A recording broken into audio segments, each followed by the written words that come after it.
So, Matt, yesterday, Michael randomly asked me, he said, what's the 9th letter of the alphabet? And it was a complete shot in the dark, but it turns out I was right. Huh? It's pretty good.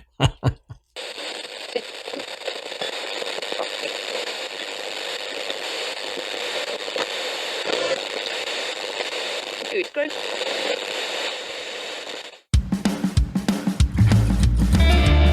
Good evening, everybody, and welcome to the GraveYard. Thank you for joining us tonight. My name is Adam. And my name's Matt. Now, pull up a tombstone or settle into your casket and get comfortable because this is GraveYard Tales.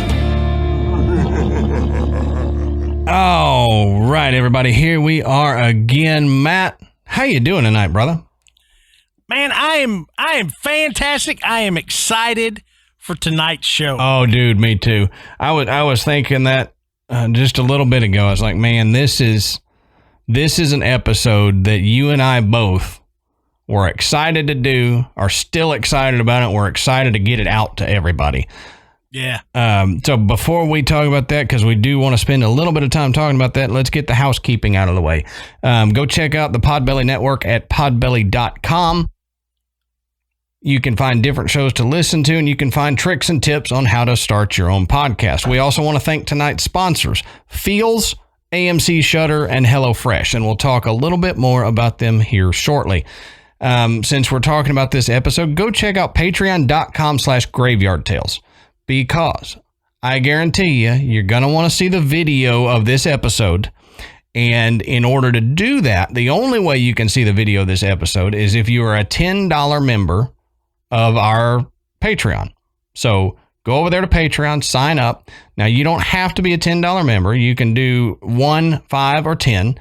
And depending on which you pick, you'll get different bonuses and stuff like that. But our $10 members, every week, they get the video version of this, of the recording of that episode for that week. So I'm waving at our $10 patrons now. But go check it out. You know, the $5 members, they do get a video, but it's only the video of our Patreon episode. So if you want to get the Patreon video and the main episode video, you got to be a $10 member. Yeah. And I mean, even if you think, oh God, you know, I don't really know if I want to shell out $10 a month, you know, that's fine. You might want to do a one-time shot just to get this show. Yeah. I'm telling you. And if you're a $1 or a $5 member, you may want to bump it up for a month so that you can have access to this. Now, you're not just going to get this, you're going to get all the other stuff, you know, and you'll have access to that for the entire month if that's what you want to do. But you know, it is a lot of fun. You get to kind of see Adam and I, you know, what we do while we're recording. You get a little bit of the pre-show chatter, you know, just the crap that we talk about before we actually hit the record button. So it's a really good, and it's ad free. And it's ad free. You know, it's a really good way for us to peel back the curtain a little bit, give you guys a little more access to the show. And it helps support our efforts too. And absolutely. So, you know, you doing that, we appreciate it, but we want to make sure that you're getting some value for what you're paying for. Right. And Matt and I both have decorated our backdrops. So our recording studios have been decorated. So you get to see what we put behind us as a little bonus. We took time in thinking about what was behind us. Amanda even built the thing for Matt that's behind him. That's right. So there has been effort put into a good visual for you guys. But go over there, check it out, patreon.com/graveyardtales, or you can find the link to it down in our show notes on our website, GraveYardPodcast.com, anything like that. There are links to it. Adam, let's take a minute and talk about one of tonight's sponsors, Feals. That's Feals. And Feals is a better way to feel better. Now, Feals is a premium CBD company, and their CBD products will help keep your head clear and help you feel your best. Now, CBD has been proven to greatly reduce anxiety, pain, and sleeplessness. Now, when you start looking into CBD, it can be pretty complicated, but Feals makes the process as simple as possible so that you can start feeling better sooner. Now, are you new to CBD? Feals offers a free CBD hotline to help guide you through this discovery process. Or do you know that CBD is already right for you? Feals' hassle-free membership program is guaranteed to help you feel your best month after month or your money back. It is that easy. It's shipped direct to your doorstep in only a few days. Feals is the new natural, healthy, better way to feel better. That's right, Matt. And over the years, I have tried a ton of CBD products, and you get discouraged when you try some of these other companies because, for me at least, I would either try a small amount and not feel anything, or then I would bump it up and take a bigger dose, and then I'd be asleep on the sofa. And it wasn't something that I could do and go out and everything. And that was one of the reasons that I wanted it, because I have anxiety when I get in large crowds, and I also have back pain. The great thing about Feals is they have not only different milligrams, but also different doses. And it's the only company that I've ever found that you can tell a difference in the doses. If you take the medium dose like I do, I was able to go out and go to stores and go shopping, and I wasn't sleepy, but I did feel the relaxation and the anxiety being relieved. And for nighttime, you use the heavier dose. So it's the best CBD company that I have found so far. And Matt and I both think all of y'all are going to like it. All you do is you place a few drops of Feals under your tongue and feel the difference within minutes. The thing to remember about CBD is that finding your right dose is important, and everyone's dose is different. In fact, Feals offers a free CBD hotline to help you guide you through your personal experience, like Matt mentioned, so that you find your perfect dose. The Feals customer service team is dedicated to making sure you get the best use of your CBD. And joining the Feals monthly membership makes your self-care easy. You'll save money on every order, and you can pause or cancel anytime. So to start feeling better with Feals, you can become a member today by going to feals.com. That's FEALS.com/grave. And you'll get 50% off your first order with free shipping.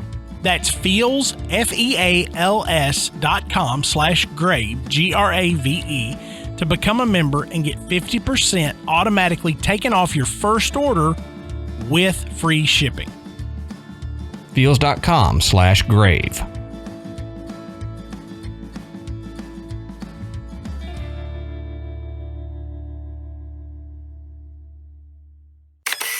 So, Matt, we teased to it.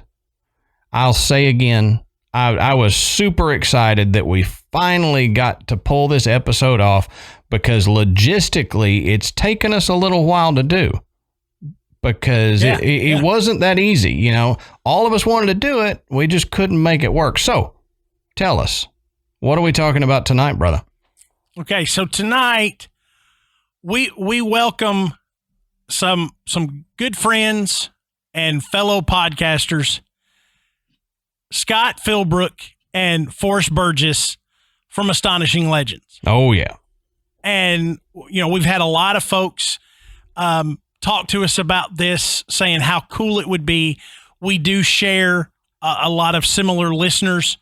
So we had, like Adam said, we'd been talking to Scott and Forrest since early on.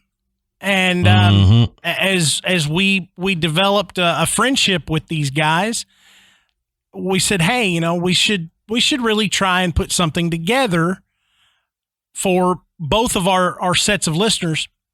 And as Adam said, it's difficult when you have different recording schedules, you have different time zones to get everybody on the same schedule. Yeah, we were in 4 different states. Yeah. So for us to be able to pull this off was really great. But for Scott and Forrest to be willing to come on and do this with us was just tremendous. And I mean, they are fantastic guys.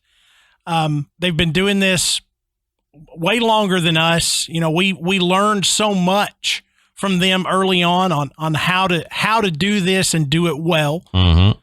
And we're over the moon about this episode coming out. So it's going to be essentially just a little round table of us talking about different topics. You'll just have to see. I mean, it's going to be a little bit longer than our typical episodes, but we think you're really going to enjoy it. So yep. And there's no reason to listen to me blabber on anymore. Yeah. I was going to say real quick before we started that, yeah, it's just kind of random topics. We start out discussing some stuff that's in the news here lately. So you're going to enjoy that. And then it just kind of evolves. It literally is what our show is meant to be. And that's just buddies sitting around talking about some weird stuff. And that's what this episode ended up. Couldn't be more happy about it. So like Matt said, we'll stop talking and blathering on here and let you get right into it. All right, everybody. So here is the episode that we teased to you guys that we told y'all you would not want to miss. So we're here with Scott Philbrook and Forrest Burgess from Astonishing Legends. If you don't know who they are, shame on you. You should go check them out. But how you doing, fellas? Oh, you know what? We're doing pretty good. I'm doing all right today. How you doing, Forrest? I'm doing just fine because this was the biggest thing happening in my day. So it's been a stress-free day. I've been looking forward to this. It's been a long time coming. You guys have been Adam and Matt have been chatting with us for for years now. I got to meet Adam when he came into LA for a family vacation. Yeah. And I've listened to their show. We have a huge amount, I think, of crossover audience. Oh, yeah. Which is fun and exciting. A lot of the same people. And I think your Facebook group has a lot of our folks, and they're probably a lot nicer, although ours are pretty nice. But you seem to generate, I think, a lot more goodwill and friendly vibes than we do, perhaps. And but anyway, yeah, I've been looking forward to talking with you guys on a show format for a long time now. So I'm glad it's happening finally. Yeah. We're so glad that we could get this together. Because I know we've talked about it for a long time of everybody's schedule just matching up for us to be able to do it. So we're glad you guys could come on and do this with us tonight. Yep. I think everybody's going to love it because we've had people, I mean, y'all may have seen them too, where we get tagged on Twitter, you guys need to do something together. We need GraveYard Tales and Astonishing Legends together. And I always try to just brush it off because I don't want to give any false hopes, but I also don't want to tease to anything that we're talking about. So that's true. Well, yeah. And tonight we're going to dash all their. They're going to be like, "Oh, that wasn't any good." Yeah, right. And can we just forget that happened and go back to? I don't want to listen to either of those shows individually either. Right. They're done all with all 4 of us. But I hope you guys have a good dad joke to start us off with, because I always look forward to that when I listen to your show. Yeah. I don't have one set for right now, but there will be one on the episode when this gets going. Okay. And I'm going to try to make it topical if I can, but we'll see. What? Oh, I'm sorry. The one I missed from an episode, because I only heard the punchline, and it said that's the one that kills you because you never hear the setup. Is the I think the punchline is, you should see how she files her blank, her taxes, or because Matt was giving you crap because the last one bombed, and so he said, well, they can't all be good. And what about that the last joke we told, and the punchline was, well, you should see how she files her SATs or something. Yeah, it was Michael's teacher, she calls all of her quizzes quizzicals, which is fine, but you should see what she calls her tests. Oh man! Boy, that was worth the wait. Okay. That's the one that has gotten the most reaction from everybody, and I will never top that one, I don't think. That was a good one. So I'm glad we got to hear it fresh. Yeah. Oh, yeah. So we'll let everybody know kind of what we're doing tonight. It's just a paranormal roundtable. This is not something that we have studied for or done any research for. So we're just kind of throwing out topics and all of us kind of discuss it and any opinions we have or anything like that. So don't expect any highfalutin language from me or anything like that because I haven't practiced. So it'll just be what comes off the top of my head. I don't know that we ever expect that. Well, that's a good point. Most of us, most everybody expect us to mispronounce something. Yeah. Or several somethings. Yep. Yep. But it's part of the charm, I guess. So I guess the first thing we need to talk about, because it's in the news here, and I was hoping that by today we would know something more than we do because they had teased to it, but that's the whole UFO disclosure thing, because I know they had said there was this stipulation in some omnibus spending package where they had to release unclassified reports of UFOs within 6 months. And my thought on it real quick is just that they're going to go, yeah, we've seen them, don't know what it is, and then that would be the end of the disclosure. So what do you guys think? Well, there's so much going on with this. It's hard to nail down where to start with it. I mean, one thing that's happening is the press is just chasing its own tail. Like the media, like there are so many articles coming out. They're all about the same three things or the same three clips, or every now and then Jeremy Corbell will release a new clip that he's gotten, and then there'll be 5,000 articles about that. And the article is, the one paragraph is about whatever's in the video, and then the other 15 paragraphs are all the same thing that's been being recycled for like 2 years. Right. And so that's that whole thing. And that we joke about on our show, mystery solved, there's always these misleading headlines where there's not a lot of data. But I think in terms of this, and we talked about I have the New York Times here, the front, when they did the front page article. Yep. And this is my chewed up copy. I bought 3 copies. One of them, Ryan Sprague, offered me an unborn child for, so I sent it to him because I felt bad for him. So I have one, and then I have this other one that I put all my notes on, just like all kinds of notes here from when I first read it, the day I first read it. The thing that you think about, that when this made the front page of the Times, it's like, okay, there's something going on here, obviously, and it's going to get bigger and bigger and bigger.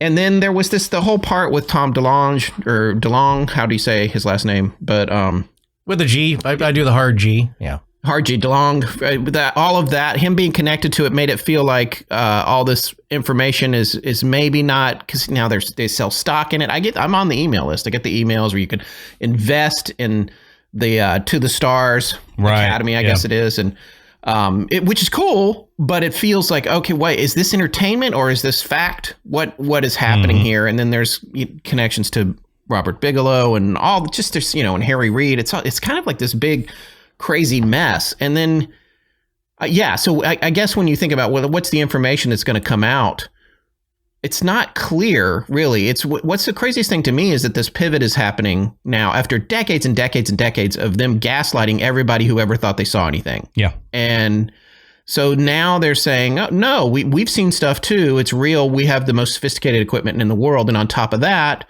what we're able to track is performing beyond the limits of anything that we have ever developed or could develop. So then there's this subtext that, well, not only are they here, but we're in deep dookie because we can't do what they're doing. Right. And so does that mean they're a threat? Which, of course, is the first place that, governments go. It does stuff that we can't do. It's going to kill us. Mm-hmm. Whereas, the flip side of that is like, that's different. Let's catch it and dissect it. So they have... It's just crazy to me, and it's crazy Scott, too. You bring up a good point though, because I'm always trying to look now since we started doing the show, and you fellas probably too, is when you get into it, you look beyond just what's said, and it is, to use that cliche, you look and read between the lines. So what are they really saying here? What have they said, and what are the shades of meaning, and how are things phrased? And I do that now with both sides of politics and the news there. You see how things, who says what and how they're saying it, and you can kind of infer what's really the intention here. And so what Scott said when they said before that they're trying to gaslight you, and now people are paying attention because it's you could see how people are justifying it, especially with the military, and with David Fravor, and now Lieutenant Commander Alex. Trying to think of her name. She's the one who came on the 60 Minutes. She was his radar intercept officer, right? She was in the back seat. Yeah. No. I think she was flying her own jet. She was in a separate plane. Oh, that's right. That's right. She was like a wing. She was more in a holding. So she was in a holding pattern. That's Lieutenant Commander Alex Dietrich. And so you're hearing just another voice. She's never spoken before. If you look at the series, you see some other pilots that have come on and talked about it. And, these people don't deal in the woo-woo. They deal in real world deadly threats, and that's their job. And they take it very seriously, and they're very well trained at it. And so how they position it is now how we're getting politicians and the media to take it seriously, in that, okay, forget about shaking hands with little green men and getting poked here and there in your various orifice. What it's about is we have to figure this out, and you have to spend money on this and pay attention, because this could be a real threat to our national security. And you could tell they stick in. It's like, well, maybe it's the Russians or the Chinese, and then okay, oh, well, that's all right. So it's not little green men. We maybe it's the Russians and the Chinese. Now we got to pay attention to this, because you have to put in words to make people wrap their heads around it, take it seriously. It's like, oh, well, this could be foreign government technology, and they're toying with us, and maybe it's some highly advanced drone, and that's why we have to figure it out, because that's how you get people to pay attention to this stuff. I remember, was it Lou Elizondo, who is at one of the spearheads of this of the Pentagon project, the ATIP, the Advanced Aerospace Threat Identification Program. Yep. At the Pentagon, he's got to put it. You could tell when he was on 60 Minutes. I can't remember who the interviewer was, but I like the guy. But he's presenting the everyman, of course, serious journalist, and you're telling me that UFOs are real? And he's like, look, I'm not telling you that. Right. The military, your government is telling you that. Don't look, because he's like, and again, that's wording to take it off of him as a single individual, possibly crazy guy. We don't know why he left the Pentagon. Maybe he's nuts telling this stuff. And him saying, don't look at people and individuals.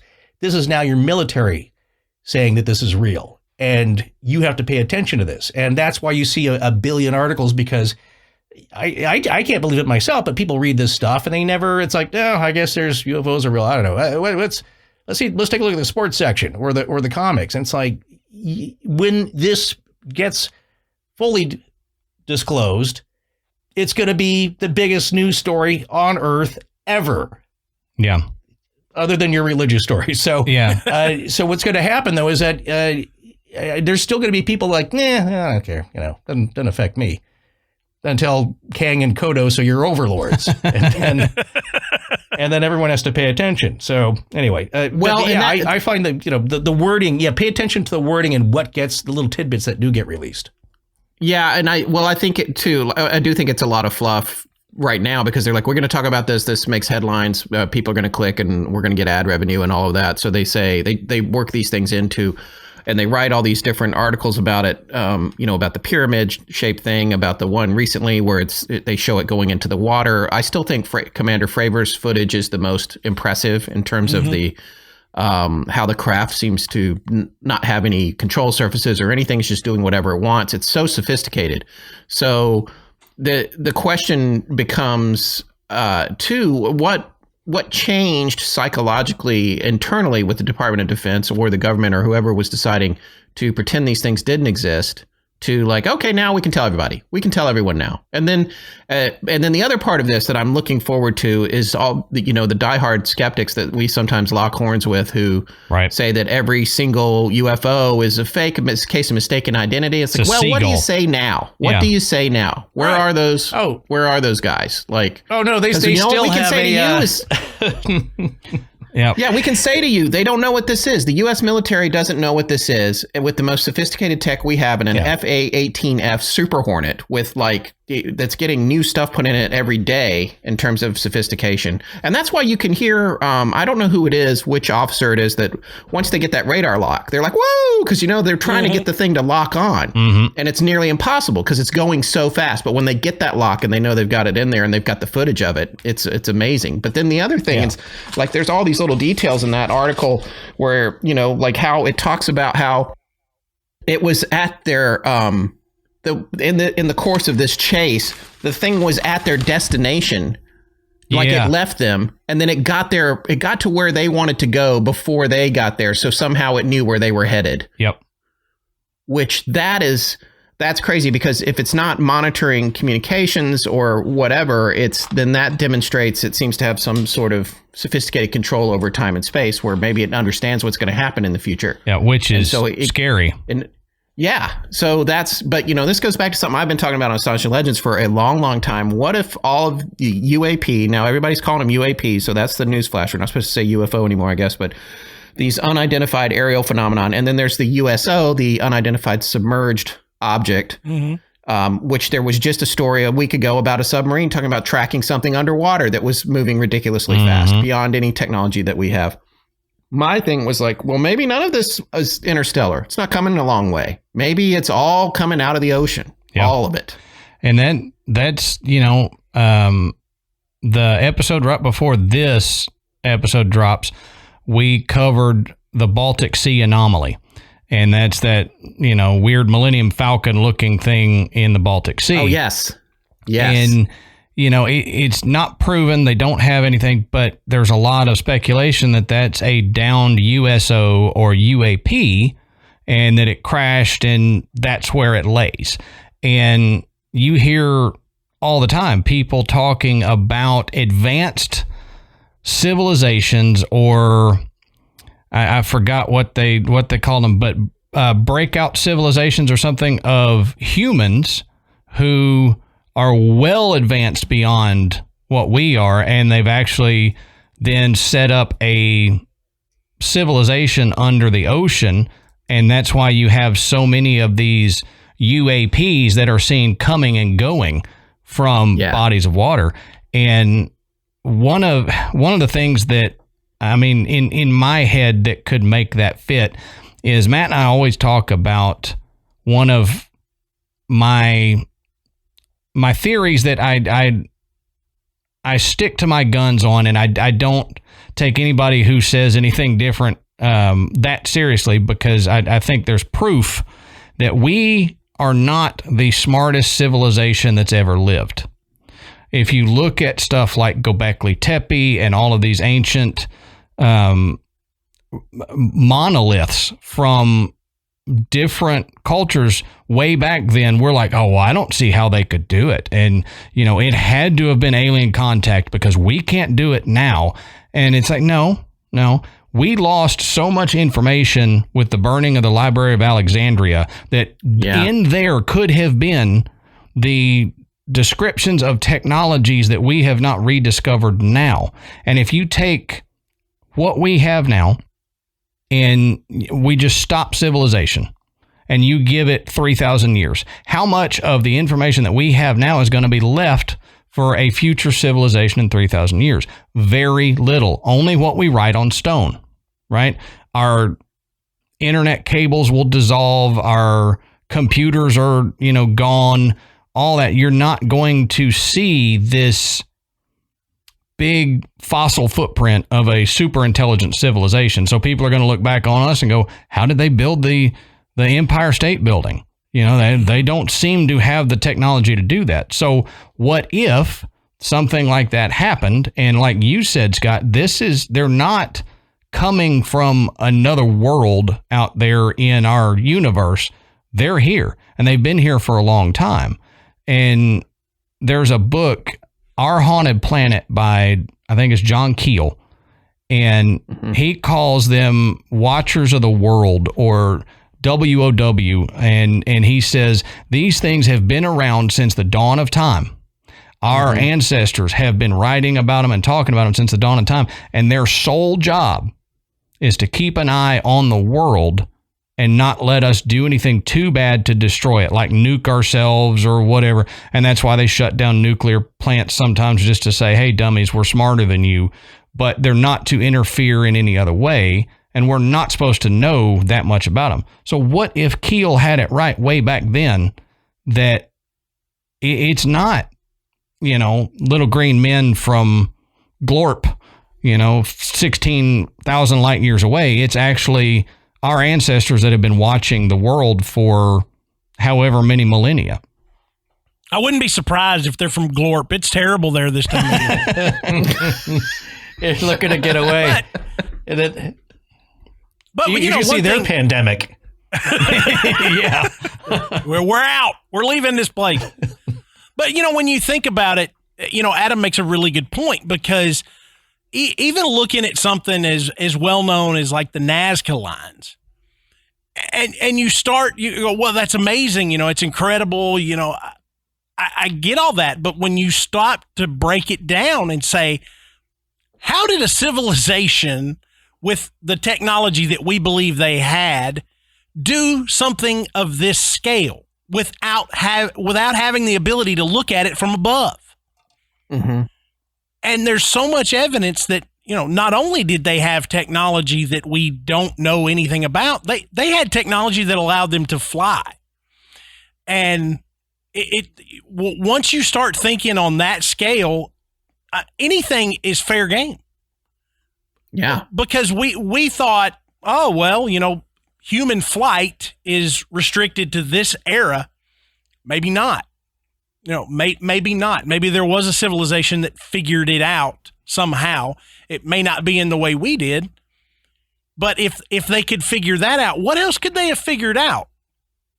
And now we're beginning to see the evidence of it. And if you're taking Keel's theory, if they advanced that far, then how much further are they advanced than we are now to be able to do this? And we're seeing the evidence of it. Yeah, that's the argument there, Matt, that you look at what we started with the Industrial Revolution. So mid-19th century, 1820s to 1850s and beyond, we're starting to pick up steam here. And that's not that long ago. Imagine a civilization that's had technology advancing for 100,000 years. Right. Mm-hmm. And they just were successful enough. And of course, now there is that the theory that eventually all civilizations collapse after a certain period of time. But we're extrapolating that from our own human experience. So maybe they do it better, and they've been around for 100,000 years, and imagine what they could have developed in that amount of time and what they know, just how literally light years away and advanced and far away from, is their thinking than us. And that's another angle when people make with how aliens try and interact with us, because when there are abduction cases, and people have claimed to interact with these aliens, and it's almost like they don't get us at all. Like they don't understand why we like the things we do. They don't know what love is. They're basically just here to see how we tick biologically. But as far as the personality part, like their brains don't work the same way as ours. And another interesting point is that we've talked to some remote viewers who have claimed to have picked up on alien intelligences in their remote viewing. And what they've said is that it's you can tell because the thoughts are not the same as human beings. Like they just don't think in the same way mechanically as we do. And you can't know what their purposes are, because when we look at something that's like high strangeness and we say, that doesn't make any sense. Why would you even do this? It's like, you're thinking like that. You're thinking about it as a human. Mm-hmm. And they're not. So you can't even begin to understand And again, that's one of my favorite lines from Mothman Prophecies. Their reasons are their own, and that you're not going to get it. So they're trying to understand us. We're trying to understand them. They have the upper hand. As far as it being a threat and people now freaking out, getting back to the point of why now governments are paying attention and why the general public should pay attention, and why especially politicians and I guess, Scott and I were wondering when is this thing actually coming out? So what I'd heard is the end of June, but they're not sure. That could be pushed back. So there's no definite date. It's just somewhere near the end of June. Yeah, it was 120 days from that COVID bill, I think, but I don't think it's set in stone. Yeah, the last thing I heard, the omnibus bill. Right, on the news is that it could get pushed back. But here, the point here is that, oh my gosh, now we have something that's possibly a threat and we don't know how to protect ourselves. It's like, that's not the worry here. They've had this technology, we don't know how long, maybe since humans were here, and they've always had the upper hand. And so far, we've been okay. Right. So it's not like we got to scramble now to figure out a death ray to battle them. There's another higher purpose here, I think, if there is any, and that's maybe some understanding for all of us. And stop being idiots down here. Stop what you're doing. Snap out of your day-to-day pettiness and start thinking that there's a bigger universe out there than just our own selfishness. Sure. Yeah. I think that shows the hubris a little bit of people now is we think we're the smartest. We think, well, it's alien to us. We don't understand it, but we just don't understand how we don't understand it. You know, it's like, well, we're not necessarily the smartest being even on this planet. We don't know that for sure. So quit being so surprised by it. But the thing about all of that I find so humorous is that people like the four of us and people before us have been talking about this subject for how long? And you've heard David Fravor in our paranormal circles and UFO circles. David Fravor has been brought up for many years now. And then all of a sudden, you've got CNN, Fox News, stuff like that, having him on and talking about it like it's this brand new revelation. And I'm thinking, if I hear him say tic tac one more time, I'm going to throw something because I've heard this for years. Yeah. You know? So it's like, tell me something new. We've been talking about this and hearing about this for so long, and now it's just coming into the New York Times thing. That's December 2017. Yeah. It does. Can you believe it's that long ago? It seems like yesterday to me in a way, but that's like, no, I can't. That's almost 4 years ago. Yeah. So it's like, and we had heard about it before that. You know, there were people talking about it before that, and it's like, holy crap, you're just now coming around to it. So it makes me laugh every time I hear a big news corporation do that. And there again, I'm like, that's the hubris of, you know, the mainstream media. It's like you didn't take any of the researchers and podcasters and stuff seriously that were talking about it, but now you do because you can break the story. And it's just, I can't help but laugh at them. Pretend to break it. Yeah, exactly. Yeah, no. Yeah. And that's I'm sorry, go ahead, Forrest.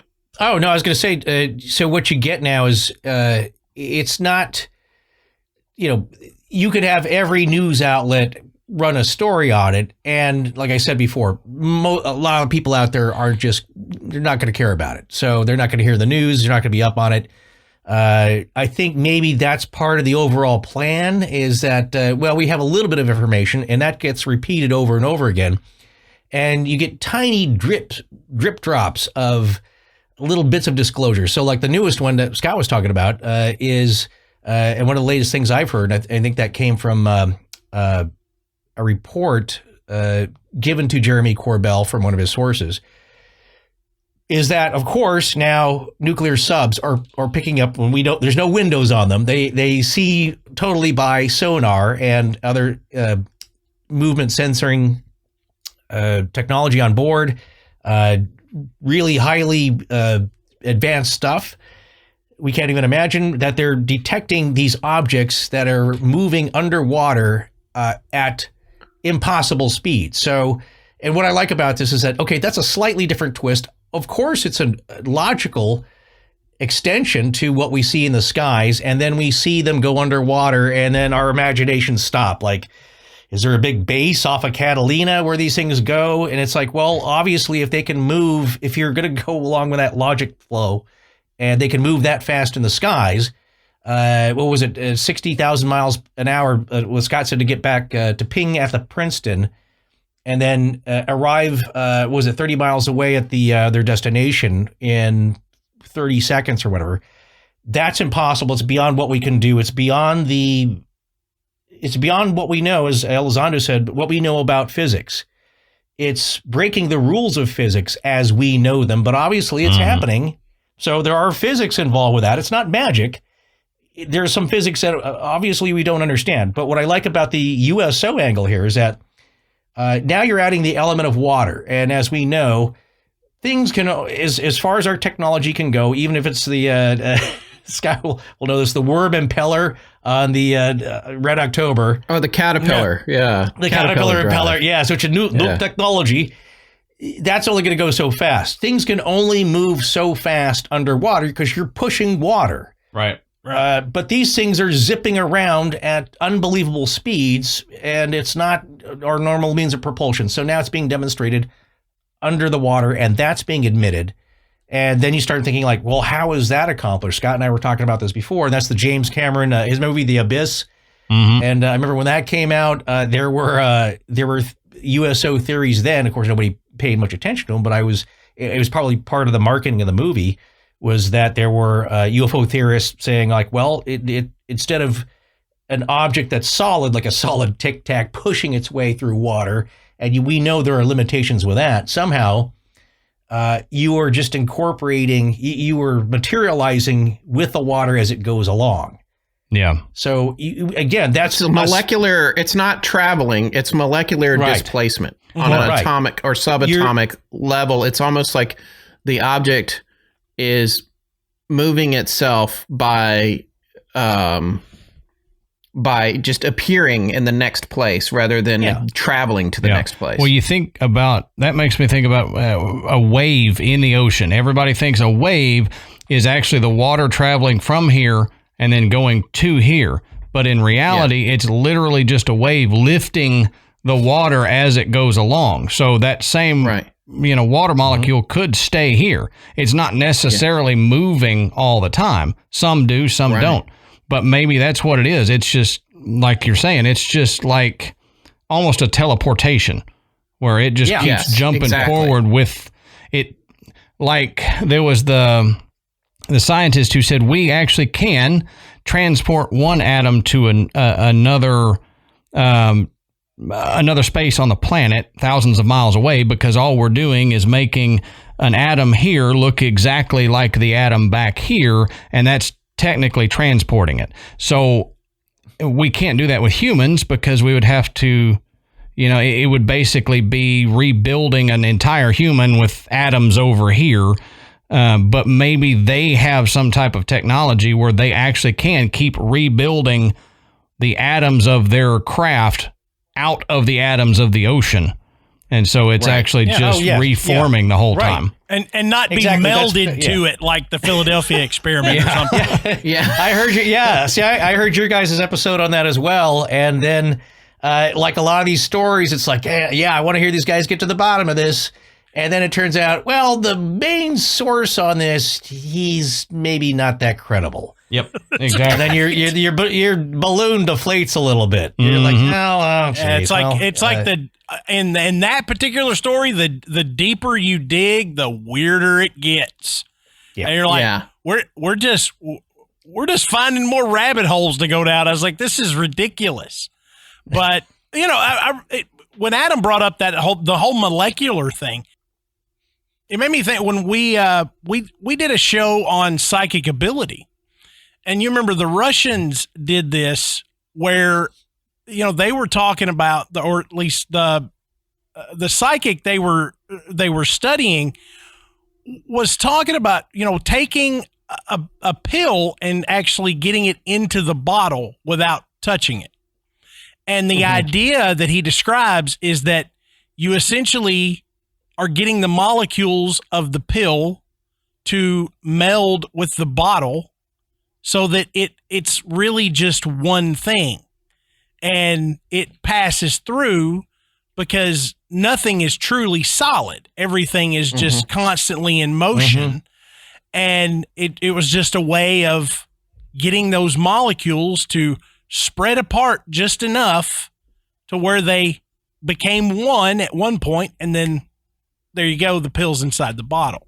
And it looks like a neat magic trick. But that was the explanation, and that was back in the 70s. So the idea of being able to change something's molecules, move it from one position to another, and have it back intact as a physical object, that at least the idea has been around a long time.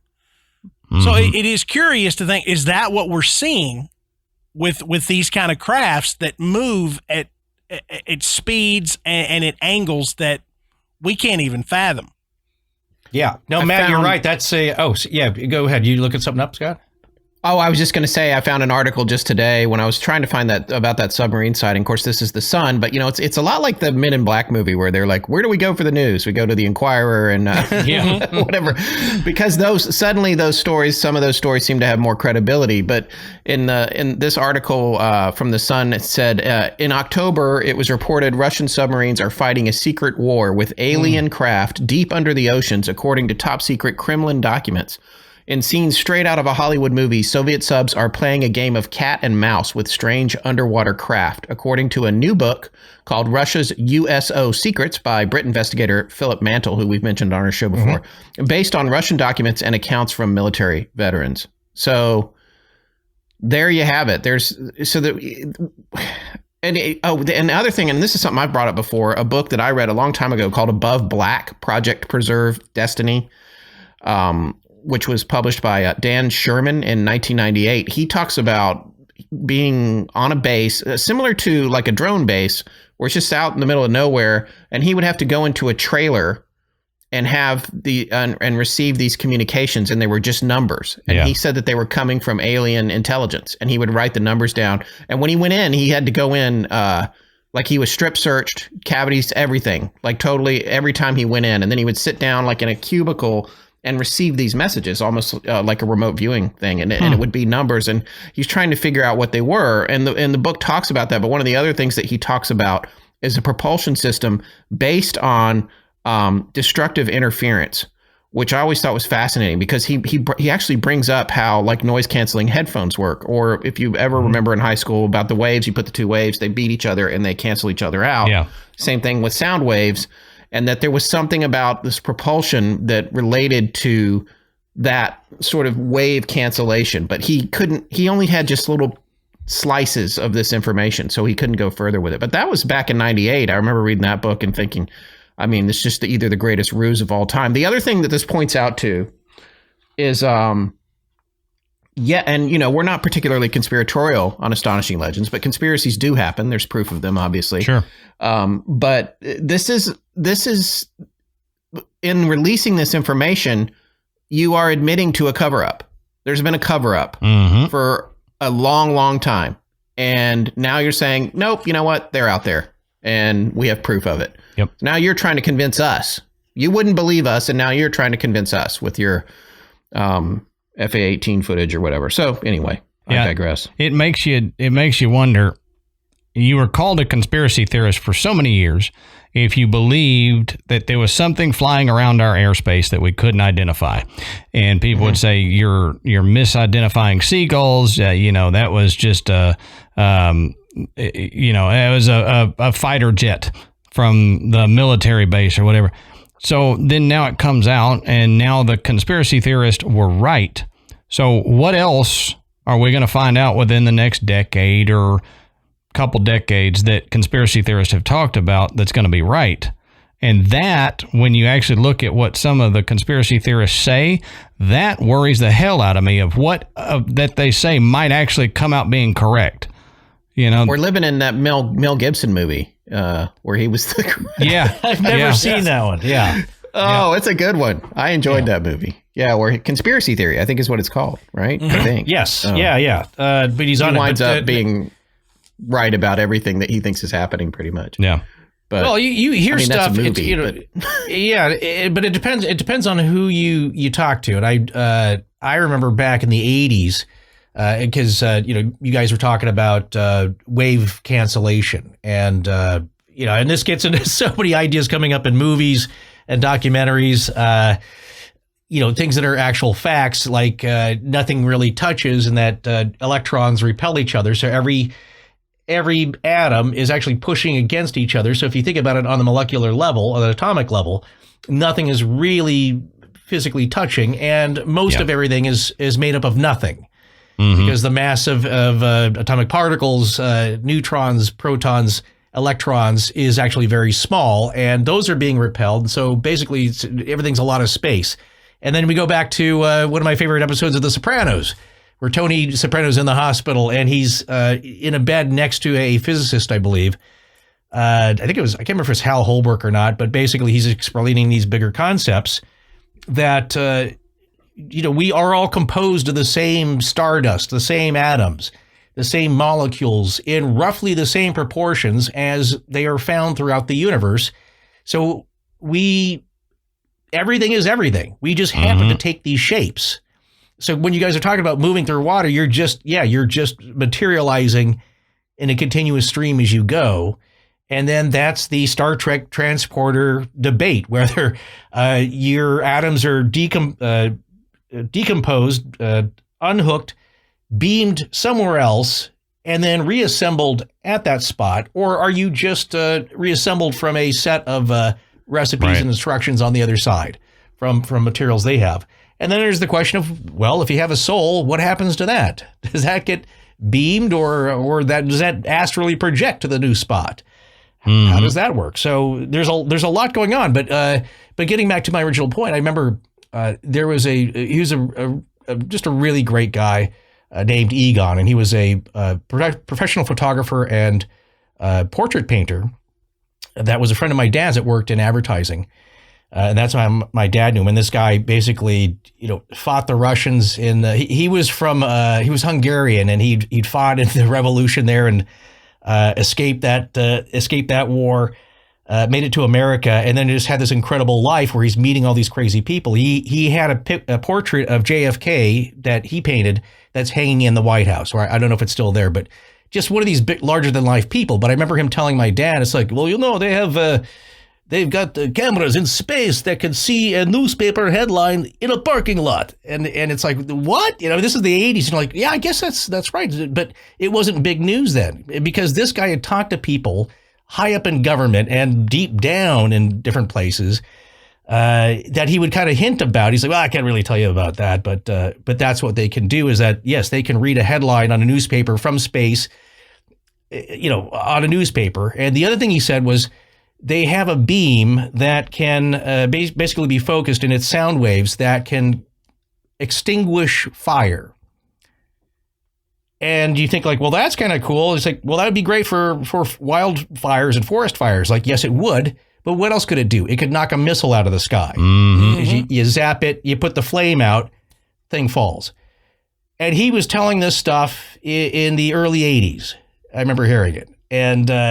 And then you realize, like, yeah, they do have satellites now that can read, that can see your face from space, and can pick out a dime in your palm from space. So all these things that people are saying, they don't all have to be true, but a few of them, if they are true, it's mind blowing. And that's the other thing. I think I heard Jesse Marcel Jr. So he's the son, of course, of Jesse Marcel, who was the public relations officer at Roswell, who first saw the down balloon. Jesse Marcel's his son, who actually played with the materials that were in his possession before they got scooped up.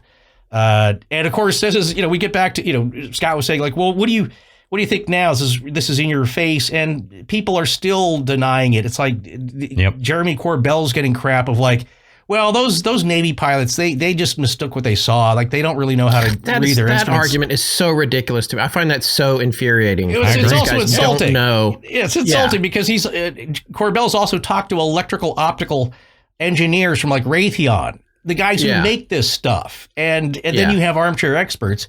But the one I loved about the triangle that's flashing, that's a night vision, infrared night vision. And of course the argument is like, well, that's just reflections off the glass. It's like, okay, but what was the guy shooting in the first place? Just empty night sky? That doesn't make any sense. Yeah. It's ridiculous. Like, okay, so what? Then it's obviously something else that's reflecting that light.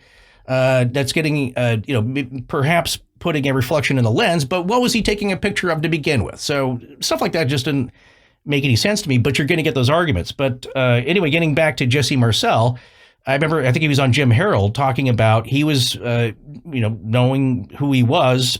People had let him in on some secrets, and I remember this claim, and I thought it was pretty wild, that he said he went to the Capitol building and he went to a special elevator that is behind maybe a fake wall, and he went down many levels, and he gets out into this really nicely wood-paneled conference room. He said, obviously somebody spent a lot of money, and nobody really knows, not many people know about this room down below these levels of the Capitol building, and he was told a bunch of UFO secrets.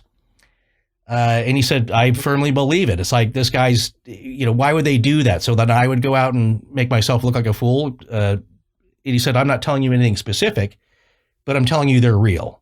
Yeah. And that was 5-6 years ago. So, and he's recently just passed away, but this guy's no slouch. He was a flight surgeon. So he's a doctor. He's not a goofball, very smart guy. And he had a lot of connections, and he's telling you this is happening.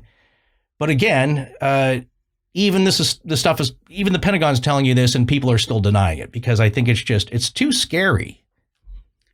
It's too scary for a lot of people to realize. I also think, by the way, if you guys want to talk or something, just raise your hand. But I also think that we're like hijacking your show. That's what we're doing. I forgot. Yeah, I don't know. But I was going to say, I also think the one thing that if you came to me and said, on the opposite side of the coin, this is a really sophisticated disinformation psyop thing that they're doing for some other reason. They faked all this footage, all these people, that they're trying to do to put other governments on their heels, or make them defensive against an unknown enemy or something. I could almost buy that, but it would take a lot, and it would take, especially with all these people going on the news and these pilots and everything, people just aren't that good at actors. So that's the, and because that's the thing, Forrest always makes fun of me. It's like some clip pops up on YouTube and he says the first thing I'll say is CGI, but like these days it's easy to fake stuff more now than ever. Seen it. If he's seen it, then it's real. Yeah. If I see it first, it's real.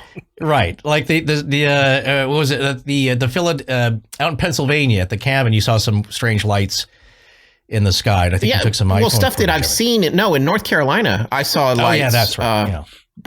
About 3 years ago that I cannot explain. But, and I tried to film it with my iPhone, but the iPhone couldn't see anything. It's way up in the sky, but it was like a group of stars all traveling and turning. They were not flashing, whatever. You see stuff like that. Well, now everything that people see that's like that is Elon Musk and his dang Starlink. Sure. Yeah, well, this was before those had I'm pretty sure this was before the first round of those had gone up. But I'm not positive. It would be right on the cusp of that. But they changed course. Those don't change course. No, these things changed course, and they all followed each other, and they were fairly close together. And you brought up a good point, Scott. You said your iPhone had a hard time getting it. Yeah. We have made the argument before as well, and I kind of have to go back on it a little bit now, but everybody will say, well, if these are in the skies all the time, why don't we have clear footage of it? You have a high-powered camera in your pocket at all times. Okay, I want you to go out in your backyard at night, and I want you to zoom in on the moon. Try to get a good picture of the moon at night with your phone. It doesn't work. Yeah, it will be blurry, shaky, blown out, something. So as good a camera as this is, it's not going to get that high quality picture you want for a UFO to prove that it's real. Just like no, you have to be hooked up to a telescope. Exactly. That's the only way. You like those guys on Reddit that take those amazing shots of the moon. They got a camera with a telescope connected to it. You'd have to have that sitting around and be ready to rock with it if you saw something. And that's not what people are carrying around. Right. No, but here's one instance that totally fascinates me because it again, there's more to this than nuts and bolts. Getting back to the original start of the conversation, we're kind of dancing around the idea of the Drake equation, where it's like, well, if if there's aliens, and let's say they can travel at the speed of light. Well, nothing can travel faster than the speed of light because Einstein proved that you basically turn into light. Nothing can travel faster than photons. So how long would it take them? And then there's the idea of the generation shift. That's actually a theory. I don't think that's proved. And also, I think recently they have determined that you can go faster than the speed of light. I read something about that just a few weeks ago. Yeah, but when Drake was around, and also when you and I covered the Fermi paradox. Yes. These are the things I love, is that we're still thinking inside the box because that's where we're most comfortable with. And I get that because we know how the equations work inside the box, but you have to think outside the box when it comes to this stuff because it doesn't make sense what's happening. When you think of high strain, what I'm saying is that there's an element of high strangeness that we don't understand that's tied to all this that you can't calculate. You can't put that into an equation and figure that out. And so what I'm leading up to is that when you talk about, you need a telescope. There is one instance, and I saw this guy. I can't remember. I think it was kind of a documentary done about just various UFO cases, and it was a guy, I think, off the coast of Florida, and he's a semi-professional photographer. So he's a hobbyist, but he sells his photos. He's got a bunch of cool equipment, and one of them is that he likes to sit on his deck and take photos of the night sky and uses a telescope. And he's got, of course, a DSLR, high def camera hooked up to it. So he's totally prepared. And then guess what happens? He sees this shining silver orb floating off the ocean, and he could see it with his eyes, and it's just kind of dancing around. And he gets out his camera and he has it ready to go. And so he takes a telescopic photo of this thing with a high def camera. And when he looks at it, here's the kicker. It looks exactly the same as if it did when he was looking at it with his naked eye. Oh, wow. And he's like, that doesn't make any sense. I'm zoomed in way close on it, but it's still amorphous and kind of out of focus, and it looks exactly the same. It's just bigger in my lens. It's clear that it had a cloaking device. Exactly. Well, there's a lot of cases with that. A guy who was in the military talking about being stationed on an island, one of the small islands, I think, in the Marshall Islands, and he and some other officers. It was like the sun was coming up, and they turned to look at the horizon where the sun was, and suddenly this giant mothership craft appears, like just fades into view, and they're like, what the? And it's just massive and black, and it just kind of hangs there. And then as the sun kind of comes up, and maybe it has something to do with the refraction of the sun's rays, it just faded out. But they all looked at each other. It's like, that happened, right? Like, yeah, we saw that thing. It was the size of a football field hanging over the island, and it just disappeared. So, and it's like the ones the size of aircraft carriers. And then there's like when you look at the sorry, Adam, but when you look at the Tic Tac, when you look at that stuff, Dang it. That stuff does seem like a drone. It almost seems like it has a personality, like an autonomous like the little black robot on the Death Star. It's kind of just doing its thing, playing with the airplanes. It doesn't even seem like there's something behind it. It's like it was programmed to go out and do what it does and have fun too while it's doing it. Well, it checked but that's him out. different. Yeah. Wait, let me finish. But that's different from like the Phoenix Triangle or the craft that. And I don't know if you guys heard it, but we had a gentleman on our show, Terry Lovelace, who was taken aboard something and all kinds of horrific, crazy stories. And that was like a triangle that changed direction. There's the triangles. Yeah. They don't feel like these other things that are zipping around really fast. But there do seem to be different classes of craft coming from different places. And to Forrest's point, that thing about where it's revealed, can What was that movie, Forrest, with that you told me to watch, and where there was like the whole hidden world? It was here all along, and at the end, the person goes. Oh yeah, you got Midnight Special. Great independent film. Like, you guys would love it if you haven't seen it. It's an independent film, but very well done. Great actors. Michael Shannon, who I love, plays the father. I'm trying to think of the who's played by the boy or the son, but. It's just well done, and it kind of leads to a bigger idea that they're not getting in a giant Battlestar Galactica craft and traveling for 25 generations to get here. Maybe they're just on another frequency. Yeah, they're just slightly out of tune, and we can't see them. But sometimes some people have that special radio dial, and they can kind of tune in a little bit. That makes way more sense to me. And that's all. Yeah. That's always been one of my favorite theories to go back to, whether we're talking about, UFOs or anything like that, is that multiverse theory, that we're not necessarily seeing visitors to this planet. We're seeing visitors from, another universe that's right on top of ours, and they may be 100,000 years further along than where we are now. And there's just some bleed over there. And that's what we're actually seeing. Mm-hmm. I mean, Adam and I, we're similar on this idea that Bigfoot would be something along those lines, that it's something that can cross over and people are catching glimpses of it.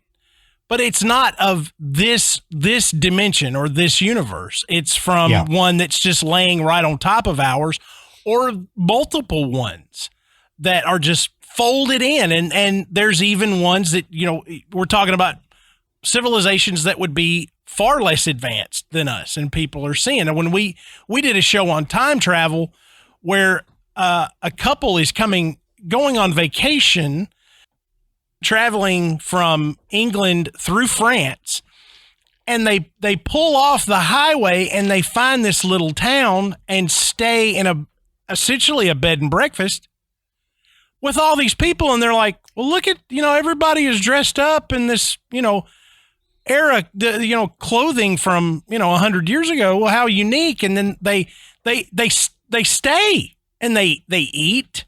And they asked a policeman, they said, how do we get back to the highway? And he's like, what is a highway? And when they tried to go back after their trip, they couldn't find the place. Didn't they try to pay with a credit card too? And they're like, we don't know what that is. Yeah, they didn't know what it was. The money looked different. Wow, you start thinking, okay, is that a time slip or something?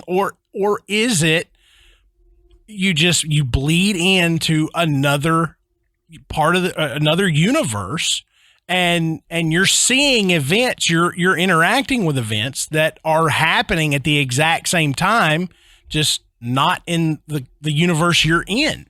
And maybe that's triggered by some kind of natural entropy. Mm-hmm. It's not technology. Maybe it's just like, it has to do with how, you spill a liquid on a surface and how it moves across the surface, or how an amoeba encompasses something and soaks it up, or like, because if you have the bubble theory of the multiverses and all of that, then it stands to reason that sometimes from an entropy standpoint, things might just leak over. Well, it's like, due to maybe. Yeah, it's a stack of pancakes and you shove a skewer through it. You're going to get some of the top pancake into the pancake below it. Mm-hmm. Right. So it's like bleeding through. Metaphor. And maybe all of the things that we consider paranormal, ghost, UFOs, Bigfoot, Loch Ness Monster, everything can be explained with this theory that none of it is here. But we're seeing these glimpses of other universes because of that bleed over, because of that skewer through the stack of pancakes. And we are all in a giant stack of pancakes in that Denny's in the sky. Exactly. I like it. And now I want pancakes. Yeah. I'm starving. Yeah, right. Sounds dinner amazing. Time. Yeah. You guys are a little later than me. As long as I'm not getting on the part that's getting covered in syrup, I'm okay. Yeah, don't get me Don't get sticky. me That's true. You know? Yeah. On the side, hanging out with the sausage links. But That's the thing, though. Like, and here's another thing. Think about, and this is a little bit of a missing 411 idea, but like, what happens when you stumble into one of those things and don't make it back? Right. You know? Yeah. Right. Yeah. What's That interesting? Yeah. Oh, go ahead, Ed. Is that the reason for missing 411? That all these people have found that accidental wormhole and they just went, and now they're still alive, but they're over in Dimension X and they can't figure out how to get back. Well, and then it begs the question: do you even realize that that's happened? Like, could you stumble into another one that's almost like this one, or that's so similar you can't figure out what has changed, or that you even went anywhere, but just that you can't find any of your family or familiar things or whatever town you came from anymore. At which point you get locked up. Maybe that's the cause of amnesia. You know, people that have amnesia, they accidentally stumbled over here from another universe and nothing makes sense to them. They don't remember any of it, not because they had amnesia or something, but because it's totally different than where they came from, and it just doesn't make sense to them. Mm-hmm. Right. Yeah. I always go back to that the story from the little girl. I could never find it. It would probably take about an hour of internet research, but here's a girl who's 7, 8, 9 years old. She's just out playing, and this would have been I think just after the turn of the last century, so or just before, and she goes missing. The whole town is looking for her in the woods. I believe this is somewhere in Europe, and she pops back in 3 days later in her bed, but all of her clothes are dirty. And, they say, where were you? She was like, well, I was around here and I could see everybody and I could hear them yelling for me, but you guys couldn't see or hear me. Mm-hmm. And I couldn't touch anybody. It's just like, you guys, but you were there. I saw you looking Carol for Ann. me. Yeah. There was through the TV. There was another missing 411, very similar, where a lady was on a hike and she got separated from her group and found them, but they couldn't hear her. She's like, I was screaming, and it was like nobody even registered that I was there. Couldn't see her, couldn't hear her, and then all of a sudden, she's back. Right. Yeah. Now, the anecdotes I love the best about missing 411, better than the few docs I've seen, are your guys's your episode on it, where you told about the anecdotes, and I retell this one a lot because this is all I can do, or I guess all of us can do, is find patterns and connections with the anecdotes, and if they are accurate, if the people are to be believed, then you can glean a little bit of information about what's really happening. And so your episode on the missing 411, there's a few crazy stories that have stuck with me. One is I believe you got it off Reddit. But it was a grad student guy who was talking about, he was on a hike with his girlfriend. And I tell this story, I have a few times on the show. And he, in fact, I think I just recently told it on our Phantom Horse of Greensboro episode. But the story goes, he's on a hike with his girlfriend or fiance. And it always happens the same way, or usually he gets around the bend. He's a little ahead of her, I believe, or no, she's ahead of him. So he's kind of behind him by himself. There's no one else out really hiking at all. She takes the bend on the trail, goes around some trees, and he gets this really bad feeling that he's being watched, that something's stalking him. And he turns around. I don't think he sees anything. And so he's picking up his pace. His girlfriend still can't see him. And he's walking, and then suddenly he's like, this thing's about to, and he turns around, and there's a middle-aged woman on the trail behind him. And this is the part that kills me, because this was kind of the same thing in the Phantom Horse of Greensboro. He says she was walking, but moving a lot faster than her legs should have been carrying her. Yeah. Like on totally a nondescript escalator at the airport where the ground is actually moving. Yeah. Yeah. And he's like, it bowled him away. And it was like, and it's just nondescript, middle-aged woman who's, wearing a sweatshirt and just regular pants. I think he even described the colors. But she's just slowly walking, but moving very fast towards him. And she stops when he turns around, and she's shocked. Like, she looks startled, like, you're not supposed to see me. And I'm supposed to get to you before you have a chance to do whatever. And I think that if that story's true, that may be how a lot of these things happen, is that there is a bad element to this. There is something taking people. The other story that I like that is told in one of David, blanking on his last name. Pallades? David Pallades, yes. So he has a YouTube channel, and he does I think a weekly show. And he talks about these regional cases, and they will blow your mind. Just the connections of the dates, the times, the distances. One he talks about, and I can relate to this because I've worked on a lot of different shoots, is that a production assistant on a reality TV show that they were shooting, I think somewhere in mid-Idaho, in central Idaho. It's kind of on a plateau. There was a hill that goes down to the water. Where was there a creek or a river there? But it's a production. There's 100 people there, and he's on walkie, and his job is to be off camera. So he's maybe 20, 30 yards away. And he's not real close, but they're doing some shooting going on. I can't believe it's one of those outdoorsman type reality series. And suddenly this guy freaks out, and he just starts screaming at the top of his lungs. And he's on the walkie. We all wear the walkie headsets, and the production crew can talk to each other on different channels. And he's just freaking out, and he's waving his arms at something in the air, and he just takes off, screaming his head off like something is about to kill him, like there's a grizzly behind him. And he runs down the bank, out of sight to the people, and they go like, whoa, cut. Like, what's wrong with him? They go tearing after him, and they're not that far away. He runs down the hill screaming. They get down there, he's gone. And it's like, where did he go? This river's not moving that fast. Like, we would have heard him jump in. We would have heard him splash. He just got out of sight, disappeared.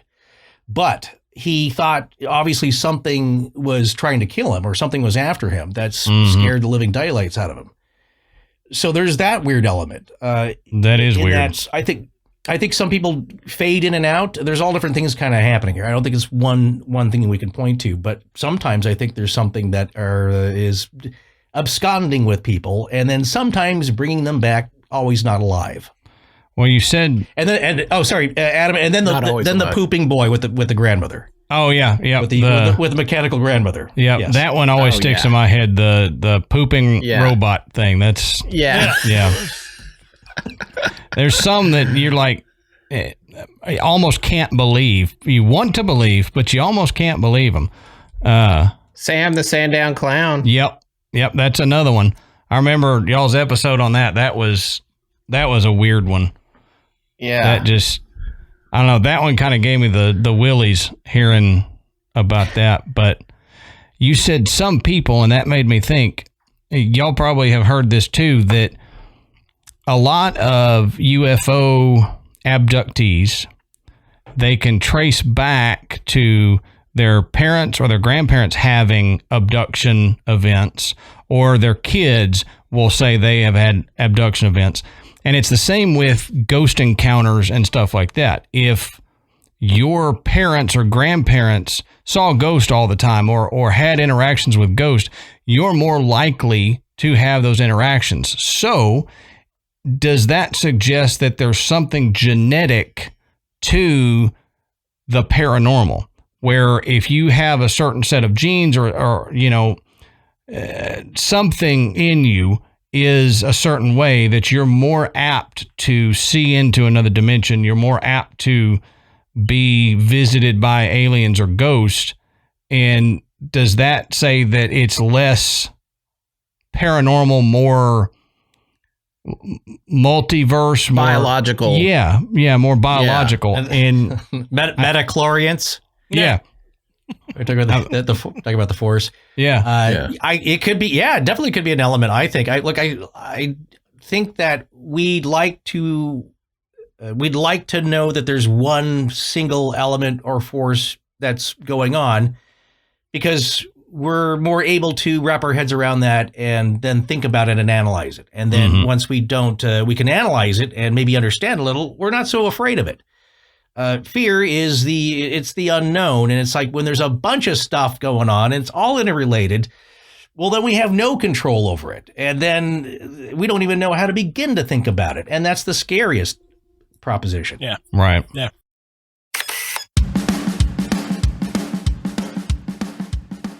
All right, Matt. So let's take a second and talk about one of our longtime sponsors, AMC Shudder. Now, Shudder is the streaming service with the best selection of horror, thriller, and supernatural movies, series, and originals. From Hollywood favorites and cult classics to original series and critically acclaimed new genre films that you won't find anywhere else. They're streaming uncut and commercial-free right to your favorite devices. But first, new this month are genre-bending, mind-melting exclusives like the trippy Fried Berry, retro horror comedy PG Psycho Gorman, and The Reckoning, and the latest from modern horror master Neil Marshall, director of The Descent, Dog Soldiers, and episodes of Game of Thrones. Shudder also recently announced its Summer of Chills lineup, featuring a new exclusive movie premiere every week, including horror master George Romero's Lost, The Amusement Park, found and restored in 4K after being unseen for nearly 40 years. Slasher comedy Vicious Fun, about a horror movie critic who stumbles into a support group for serial killers. That should be fun. Featuring Anchorman's David Koechner and anything from Jackson star Julian Richings among the killer cast. Now, some of the notable titles that they've got right now is Creepshow Season 2, Season 3 coming later in 2021, The Wicker Man from 1973, Fried Berry, like we talked about, Caveat, and The Amusement Park, like we mentioned. So they've got a lot of stuff right now that you can go check out. Yeah, and you can stream great thrillers, horror, and suspense for only $5.99 a month or $56.99 a year. Shudder has the largest, fastest growing, human curated selection of thrilling and dangerous entertainment. It really is the Netflix of horror. Oh yeah. And you can stream it on just about any device you've got. iPhone, iPad, Apple TV, Xbox One, Amazon Fire TV, Google Chromecast, Roku, and of course any Android device. You can stream it right from there. And honestly, Shudder is one of the best streaming values out there. Oh yeah. If you are a horror fan and you don't have a Shudder subscription, where have you been? Because being a horror fan and having a Shudder subscription, they go hand in hand. You're getting classic horror, you're getting original content, you're getting fantastic shows for only $5.99 a month. Right. Matt, what I used to do is I've been a B horror movie fan for a long time, and oh yeah, there used to be this family movie rental place just up the road from me when I first moved to Tennessee. And they had a whole section that was B horror movies, and I loved it. So every week I'd go in there and I'd rent some movies and buy some from them occasionally. But, I mean, you were talking $5.99 a movie, and that was cheap if you were getting some of these B horror movies. So for $5.99 a month, you can watch all of these B horror movies that I used to watch and love, and some major titles for what I would buy one used B horror movie for back in the day. Yeah, absolutely. And of course, Amanda and I love the Discovery of Witches series. It's fantastic. If you like vampires and witches, you're gonna love it. It's well done. Based on the series of novels by Deborah Harkness, it was what got Amanda and I hooked on Shudder, and we never regretted it. So you can get started streaming the best horror, thriller, and supernatural content. Shudder's expertly created collection includes must-see titles like Color Out of Space, Host, The Mortuary Collection, plus all the best horror documentaries and the hit Creepshow TV series from executive producer Greg Nicotero of The Walking Dead. To try Shudder for free for 30 days, go to shudder.com. That's SHUDDER.com and use our promo code GRAVE. That's GRAVE. That's right. You can try Shudder free for 30 days. All you got to do is go to shudder.com, SHUDDER.com, and use our promo code GRAVE. That's GRAVE.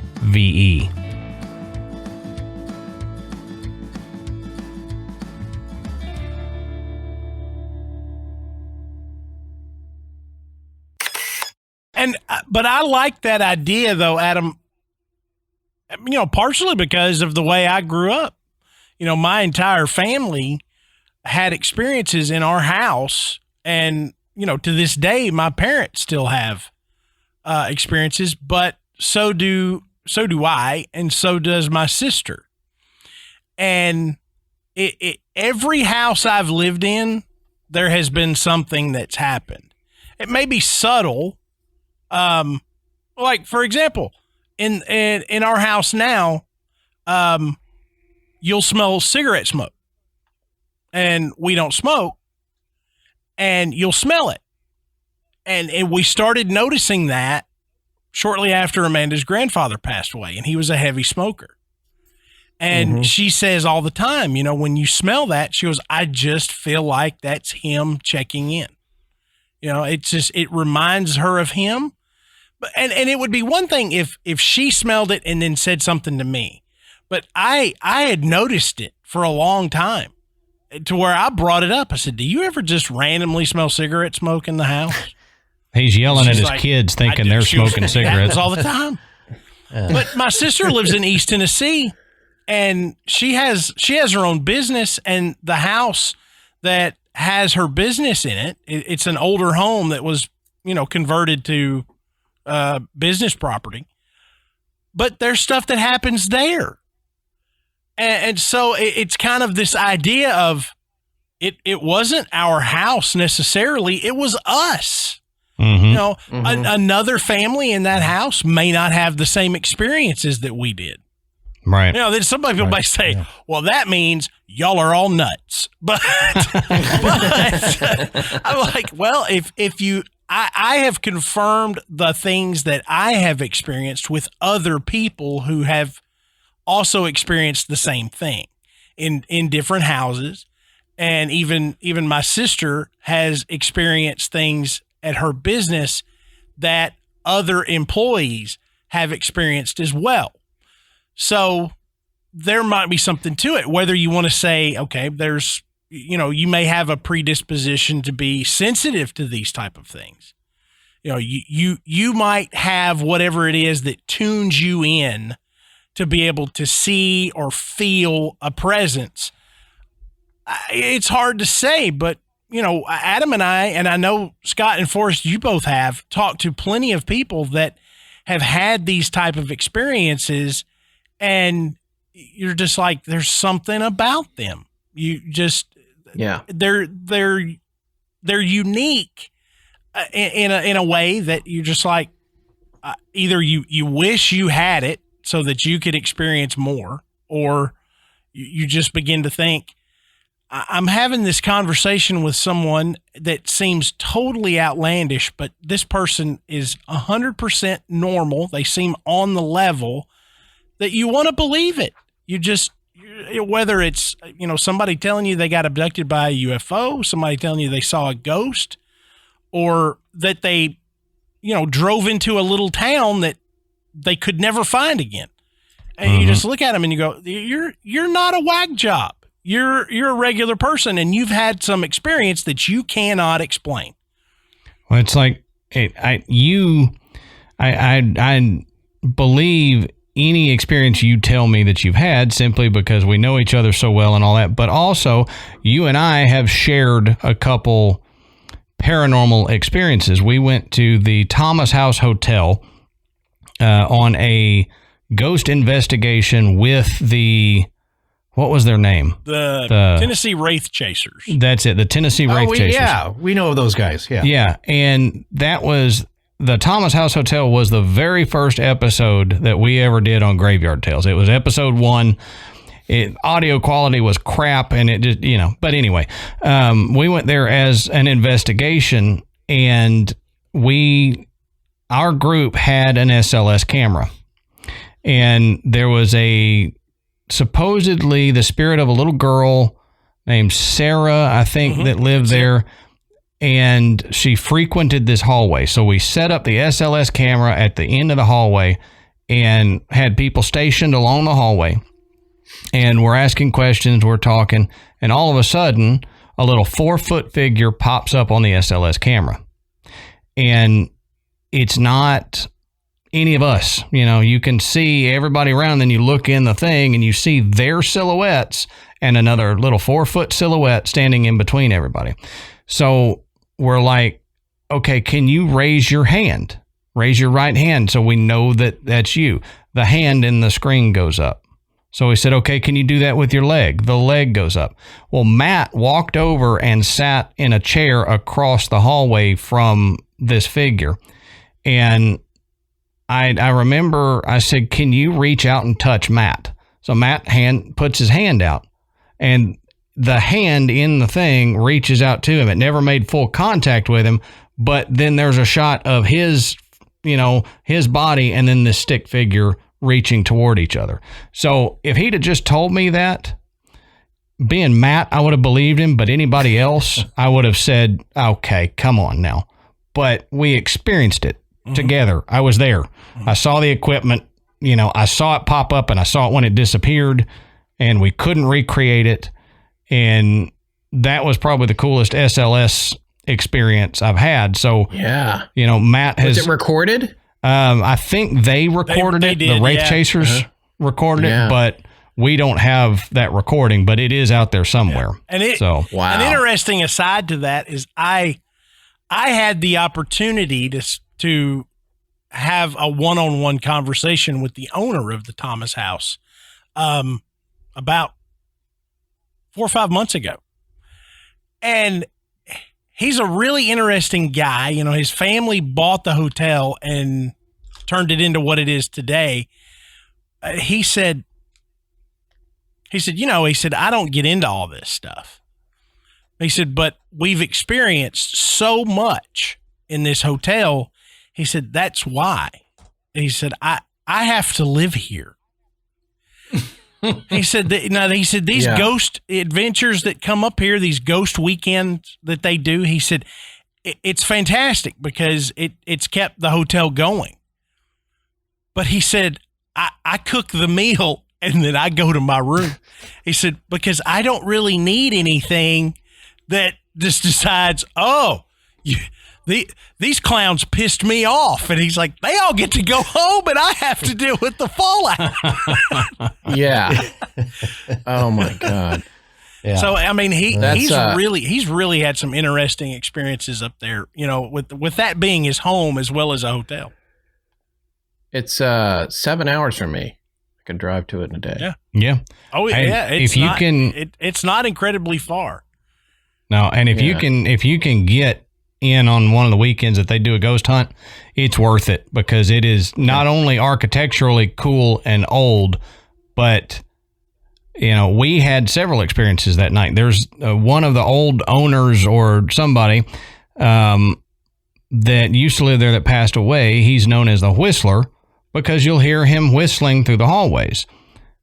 Matt and I both heard it. Amanda heard it. His wife heard it. So it's like, I know there's activity there because I've experienced activity there. There's some other places that we've researched and covered on the show that there's a lot of personal experiences from people, but since I've not experienced them, I don't have as deep a belief in it. Like, I want to believe these people and I give them the benefit of the doubt, but I don't have personal experience, so I can't say that, yep, I know for a fact something is happening there. And that actually brings up something else I wanted to ask you guys was, how has your belief or thoughts of the paranormal changed since you started Astonishing Legends? Because I know for Matt and I, ours have changed, maybe not super dramatically, but it's one of those things where you get into it and you think, I know what's going on. I have a good handle of what's going on. You learn a little more and you go, I don't know anything. Yeah. I'm stupid and I can't figure this out. Hey, Adam, I wanted to throw this in before Scott and Forrest answer. The Thomas House is in Red Bowling Springs, Tennessee. What it's amazing about Red Bowling Springs is, if you believe the stories, the hotel that's across the street is actually more haunted than that one. That's true, yeah. Oh wow. 2 haunted hotels that you could literally throw a rock from one and get in the yard of the other one. That's true, yeah. Wow. Well, why not? It's like everything on. We were just talking about Archer Avenue in Chicago, along the spooky triangle there, where Resurrection Mary is seen. So there's 3 major cemeteries. So you have Resurrection Cemetery, and I can't remember the other 2. One of my favorite ghost photos ever was taken in the cemetery that's adjacent to that. But all along that street, most of the bars and establishments are haunted. And the one Irish bar that's across the street, and of course, if you believe the old tales, that the mobsters, the Chicago mobsters in the 1920s had tunnels and they were running booze and women and money and contraband, and people who got bumped off through these tunnels, and they all connected and popped up in these different establishments to keep them one step ahead of the law. Including one was inside a mausoleum. Oh wow! Yeah, well, that's Yeah, that's Ozark. Yeah, in the series. Why not? You get creative. So there's all these connections. Why not have a hotel that's across the street that's just as crazy? And before I get into what's changed about me, and you've heard us talk about this quite a bit, and certainly Scott's had a very profound one, and so we'll let him go next here. But for me, I think it's ideas, and what Adam said is, when you start really looking into this rationally as best you can and logically, and you start taking anecdotes, and not every one of them is going to be factual, of course. But it's impossible for me to believe that they're all baloney, that everybody's making this up, or everybody was just mistaken. I was reading some of the comments on Reddit where we get our choicest critiques and the most pointed ones. And somebody's talking about Frederick Valentich. And it's like, well, these guys used to be very level-headed, and they used to be very objective, and now you're just getting all these crazy outlandish theories, and they're glossing over the more logical theories. They're just glossing over those, and they don't give them any time, and they're just leaping to their crazy conclusions, paraphrasing, of course. And I thought, like, well, did we do that in Frederick Valentich, where he was on the radio, and as he's on the radio flying across the strait there to King Island off, leaving Melbourne, Australia, just disappears. Towards Tasmania. And one of the big skeptical, I guess, or debunking theories is that he's flying upside down and then saw Venus in the reflection of the ocean and thought that was the sky. And I just like that. That's the most preposterous thing ever. It just, that makes Little Green Men makes a lot more sense than he's flying upside down and just doesn't realize this on a sunny, cloudless day with plenty of sunshine left, and a semi-experienced pilot. So, but that's the best you got.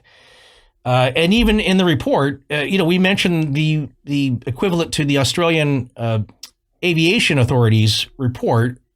UFO interference is number one of the 4 of their possible outcomes of this disappearance.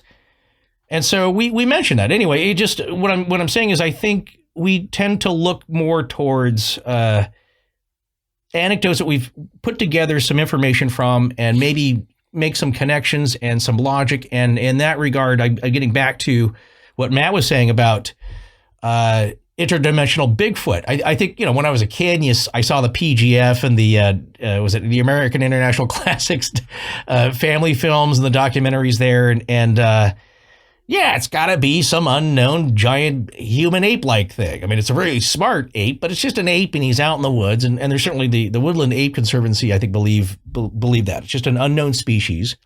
It's totally possible, but there's nothing paranormal so much about it. There's nothing supernatural about it. And then I probably believed that or didn't give it much thought until we covered it.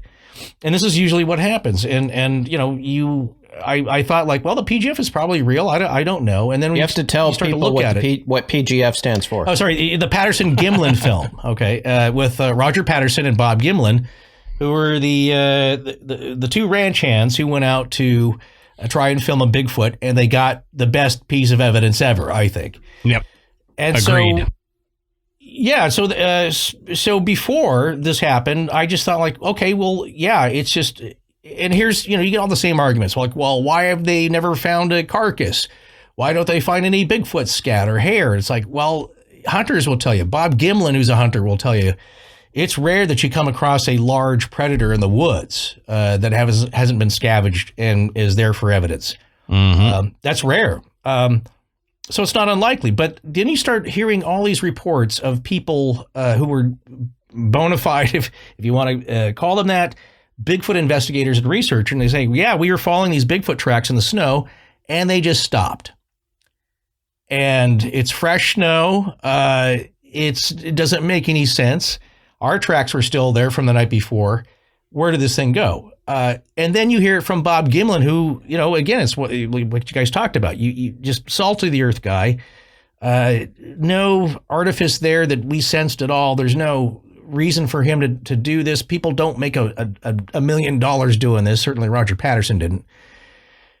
And you tend to believe him, as you would any relative of yours. And yeah, you could say, well, maybe he was mistaken, but not in this case. And then he's describing, you know, after they filmed Patty, you know, and Bob's a tracker. Okay, he's done this for a living. He follows Patty's tracks, and he said the last one he found was on this boulder, and she had just crossed the creek. Remember, so it's a half of a wet footprint on this boulder. And then nothing. And then he said, there's thick brush right beyond that. And he said, this thing was huge. I don't know how it couldn't have cleared its own path through the brush. Right. And that it just, the track stopped there. I couldn't track any further. So I couldn't get through the brush myself. Where did this thing go? And then you hear that. It's like, well, that's interesting. So it halfway as it steps on this rock with a wet foot, disappears. Vanishes, right, and leaves half a footprint. And then you start hearing the same story from all the Paul Sinclair, who's in England, who's a paranormal researcher in the north of England, has all kinds of stories about from people about things running alongside them in the woods. Something huge, something that's half perhaps wolf, half man. And they go back and look at it later. It's like, well, this thing must have been, it looked like it was 7 or 8 feet tall, and it's thick brush. Like, what was it running through? It's like, we can't walk through this stuff without a machete. How did it do this? And so that's one aspect, I think, is that my understanding and things that I put on the table to reach an understanding has greatly expanded, and then I consider a lot more than I used to, because partly I didn't know about it. Right. I hadn't heard the anecdotes. I hadn't heard the stories. There's no research papers because nobody's going to take this seriously. There's a few people that do study this stuff. Dr. Jeffrey Meldrum, University of Idaho, I believe, takes anthropology and Bigfoot studies seriously. But it's very rare. So it's like all we have are these little anecdotes. And so now that's how my attitude has changed. I know a lot more about things that I've kind of remembered and put together, and connections and patterns. And that's what we humans do. We create patterns and we make connections because it's kept us alive since our caveman robot grandma pooping days. Which I don't know if Scott knows that. It's one of those cases where a little kid goes missing. He comes back with his story, and it's like, you made that up? It's so weird and fantastical. Yeah. But here's again talking about connections that I've made since then.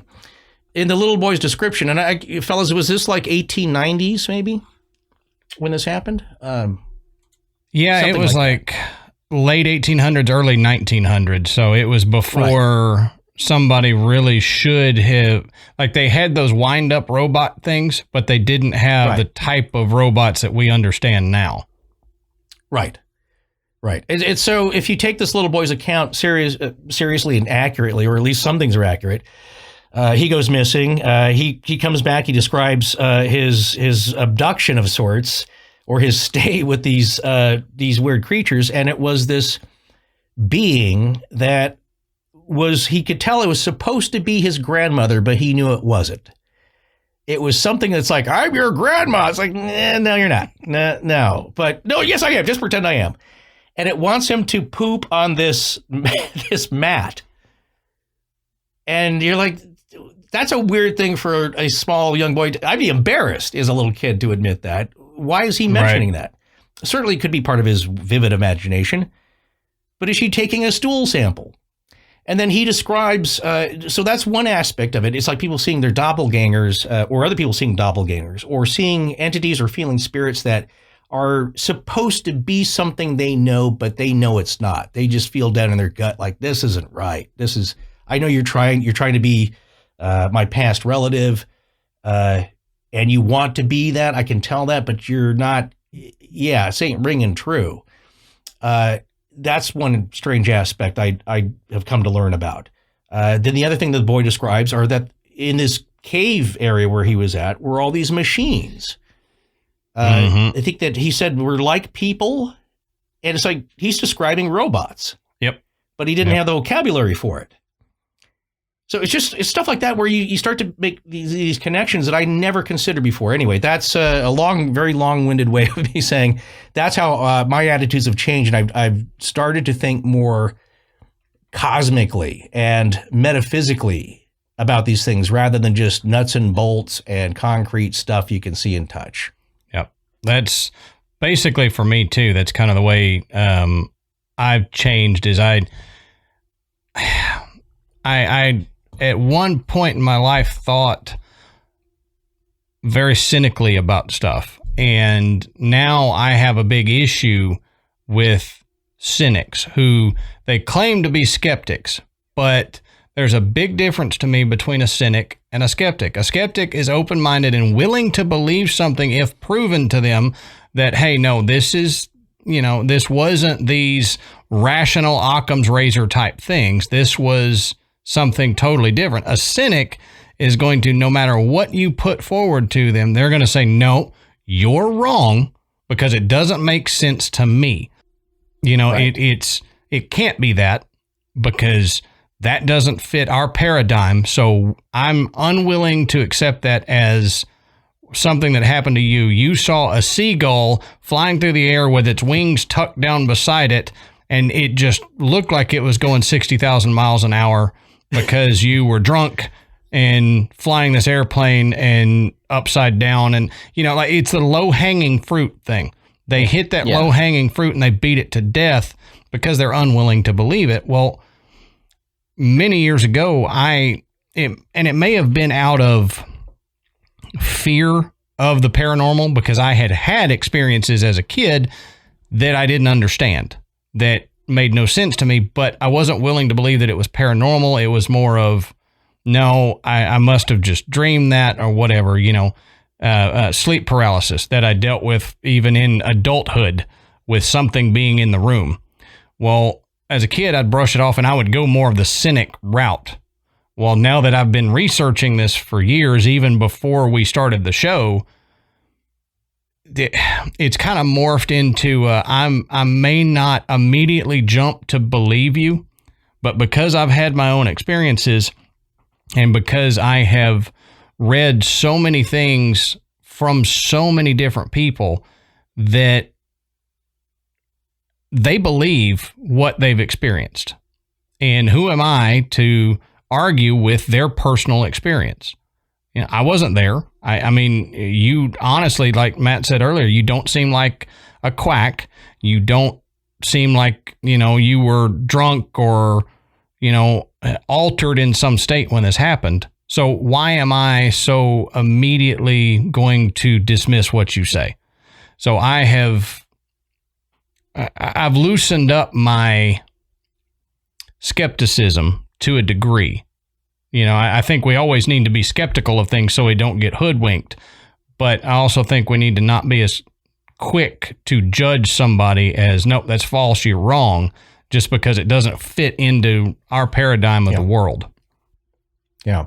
Well, no, we that's one thing I was thinking about this, the definitions, what you were just saying is that a lot of people, again, I mean, the critiques we get it's a lot of about perception. Everything is about perception, really, I guess, and philosophy, your personal philosophy and your personal perception. And when people say, like, we're not doing this or that, and we realize we must be doing something right because we get it from both sides. You guys are too credulous about this, and you're not. And then some people will say you're not credulous enough.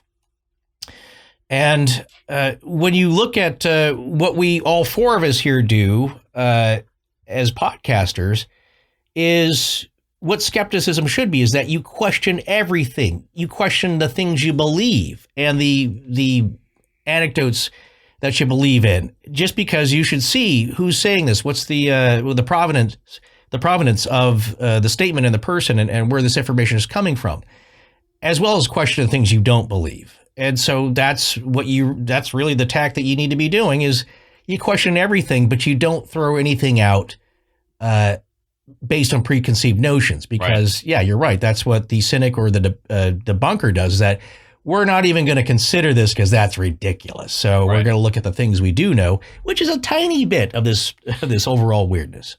Yeah.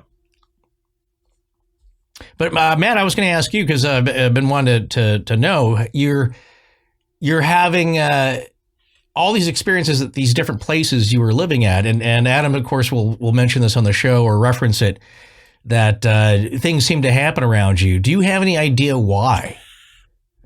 Not really.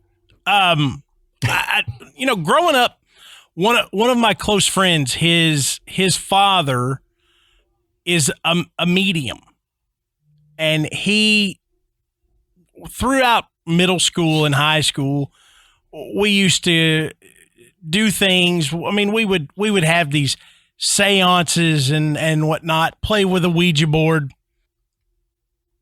and it was fun. It would scare the living crap out of us. But at one point, things began to escalate.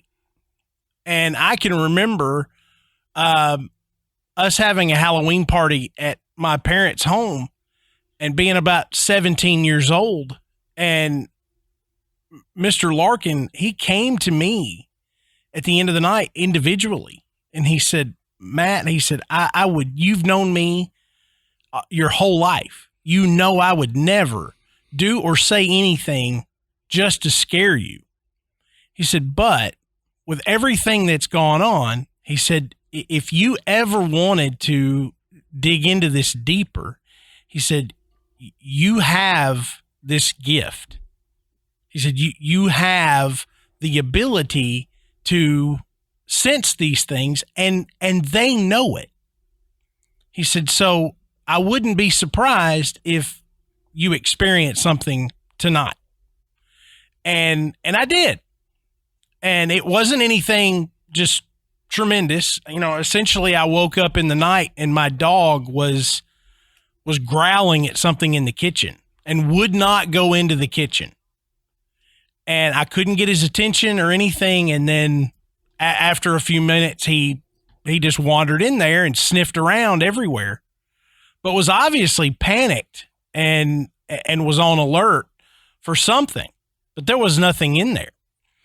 So that's what happened right after he told me that. But over the years, I've told the story so many times, and so many people know that I'm always just like, these are just things that happened to me as a child. But as an adult in my 30s, I pick up the telephone. My mom, she says, did you come by the house today?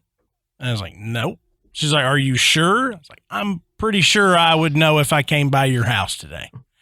I said, why? And she said, well, when your dad and I got home, all of these things had been pulled out of the closet and stacked up in the middle of the floor. and we thought maybe you had come by here looking for something. Like, well, number one, I wouldn't drag everything out of a closet and leave it for y'all to find. I said, is anything missing? They said, no. Doors were locked. There, nobody was in there. Nothing's missing. Things are just pulled out. And it wasn't in a way where this particular closet, something could have fallen and opened the door. It was a louvered door. So if something fell, it would just push the door. It wouldn't open it. And plus it was in the middle of the room. And something physically moved it a good 15 feet away from the front of the closet door, which was actually around a corner. These things happen all the time. And last summer, my dad kind of gets me over to the side and he says, I want to talk to you about something. He says, I've been seeing these things in the house. I was like, what have you been seeing? And he said, if I'm doing something, if I'm working in the shop, if I'm standing in the kitchen or whatever, he said, I'll see something dark out of the corner of my eye. And he said, it's moving. It has a form, but he said, if I turn and look at it, it's not there. And I said, how often does this happen? And he says, almost every other day. I said, I think it's shadow people. And I actually got him a large chunk of black tourmaline. And I said, put this in your pocket for 2 weeks and carry it with you. I said, and then set it on the nightstand. I said, and I almost guarantee you this will stop. and it did. But this happened last year. And one of my houses, a house I lived in Hendersonville where Adam lived, I would see two figures. I would see a man, a large man with a hat, like in an overcoat. He would walk from one end of the hall to the other and go into what would have been my daughter's bedroom. And I would see a little girl, and she was wearing a yellow dress. And it happened so often that I never said anything. I just kind of got used to it. I mean, stuff would turn on and off in the house. Weird things would happen. Everybody just kind of plays it off. But I turned around one night after I'd seen it, and I looked at my ex-wife and I said, I don't want to scare you, but I keep seeing these things. And I just wonder, do you see them too? And I remember her reaction. She just squinted up and she was like, yes. And so I said, what do you see? And she's like, a little girl. And I was like, okay. I said, tell me about her. She's like, she's wearing a dress. I was like, okay. I said, can you tell me what color the dress is? She says, yellow. And I was like, yes. I was like, that's fantastic, because it was it just validated that what I was seeing wasn't in my head or just something mistaken out of the corner of my eye. I had somebody else tell me this is exactly what I see, and it matches up with what you see. And I had not told her anything about it. So those are the type of things that I've experienced. And I don't know if it's something about me, but it sure does seem that way. That, I don't know, maybe I'm an antenna for this kind of stuff, but I definitely consider myself to be a sensitive, where you can kind of pick up on, something is really off about a place, and it's really weird. And this happens to me a lot too. And then I'm gonna pass it to Scott, because I know Scott wants to share some things too. But there are times where I will kind of think ahead and say, something's fixing to happen. I need to do something to prevent it from happening. And there is because I drive so much during the day, I'm always on alert, because I figure, like, if I'm on the road this much, I'm at the higher risk to, have an accident. I'll be approaching a red light and I just get something in my head says, that person right there isn't going to stop at this red light. And if I keep going, we're going to hit right in the middle. And sure enough, I will slow down and zoop, that car will go right through. And it's happened so many times I can't even count.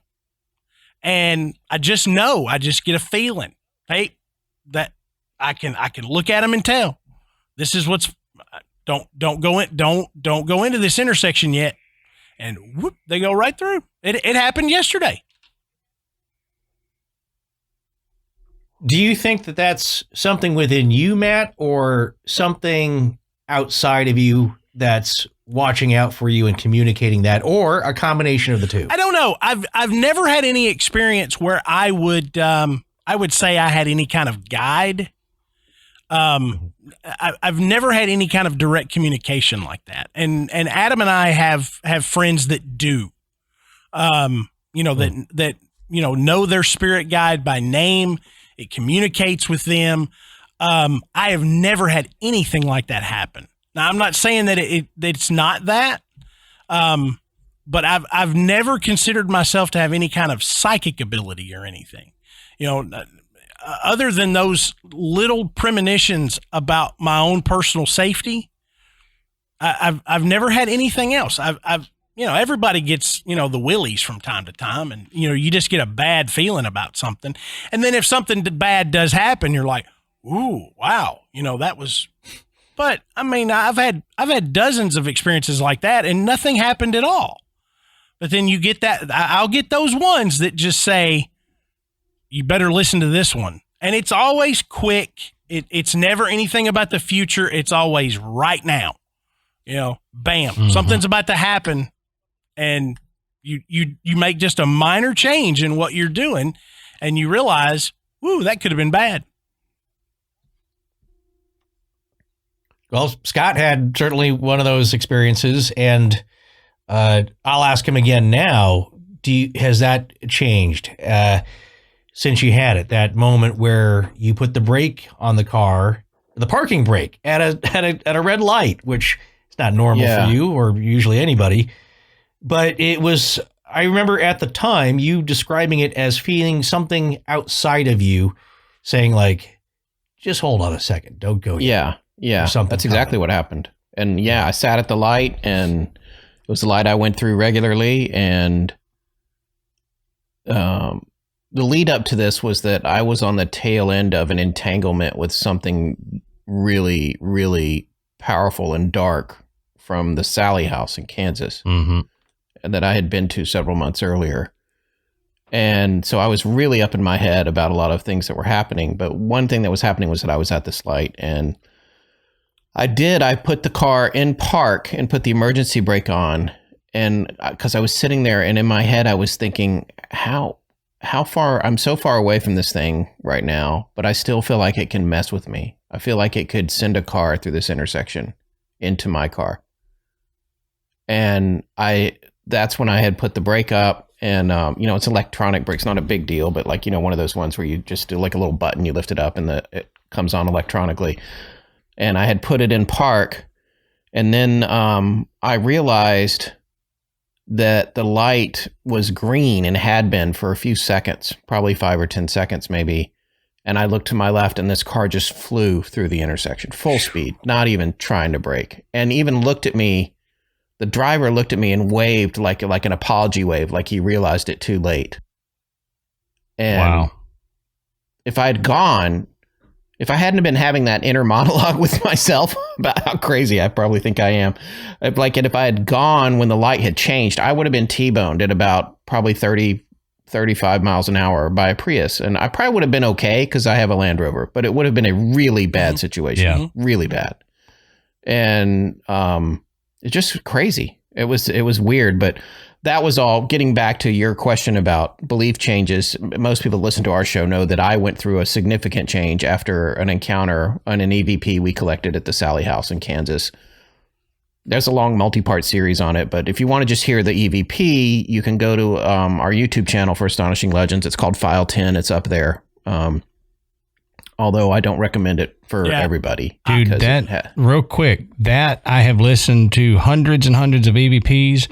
That one gave me the willies. And I think I texted Matt after hearing it on that episode, and I went, what in the hell was that? I don't have that reaction to anything. I was driving at night listening to the show, And that came on, and I was like, well, this is the wrong time for me to hear this. Yeah. There is no right time to hear that recording. No, honestly. but again, it's that's another thing I've learned since starting this show is that everything about this is so subjective and so personal. And again, it's so much about perception and our beliefs. And that's why people get so fired up about this stuff, is that you're messing with their beliefs.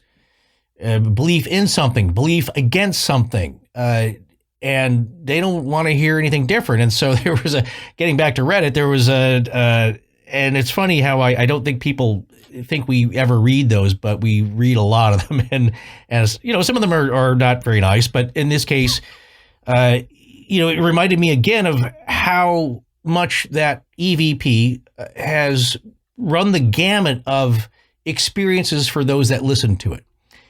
And that, and so of course, most of this thread was like, now those guys, they went on and on and on about it for 2 hours. And when I hear it and it's a bunch of noise, it's nothing. It was the biggest letdown ever. They jumped the shark, blah, blah, blah. And I can understand that. And it's like, I totally get that. You hear that and it just sounds like static. What I can tell you is that I can't tell you what it is, but to me, it sounds like speech. That recorder does not just always do that all the time, but it does it a lot in the places where you expect to get an answer like that. And it just, it's not a flaw, I can tell you, that makes noise sound like human speech. I've worked in audiovisual, endeavors for most of my life, since I was helping out my dad when I was 10, and dealt with a lot of audio equipment, and nothing's ever done something like that. We take it to Ed Primo, who is one of the best audiologists in the country and the world. And what's interesting is that he can't duplicate the sound. So while he had it for an extended period of time, it doesn't do it. Then we get it back, and I can get it to do it at any haunted place we've been to. Not everyone, not every place, but in some strange places. And I will tell you, because we haven't really announced this in the show, we haven't played it because we want to know more about what's going on with it. In that it's given me some answers, and I've picked out words from it that just, it's not static. That's just ridiculous to me. Right. So, but to other people's point, and again, I totally get this, is that you hear it and it's just like, these guys are full of it. I mean, I respect some people though. I mean, yeah, but you're painting it. You're leaving out the fact that we have a spreadsheet with 130 reactions on it. No, 85 to 90% of them are people talking about getting sick, having to pull over. One couple got in a car accident as they were playing it. They got rear-ended.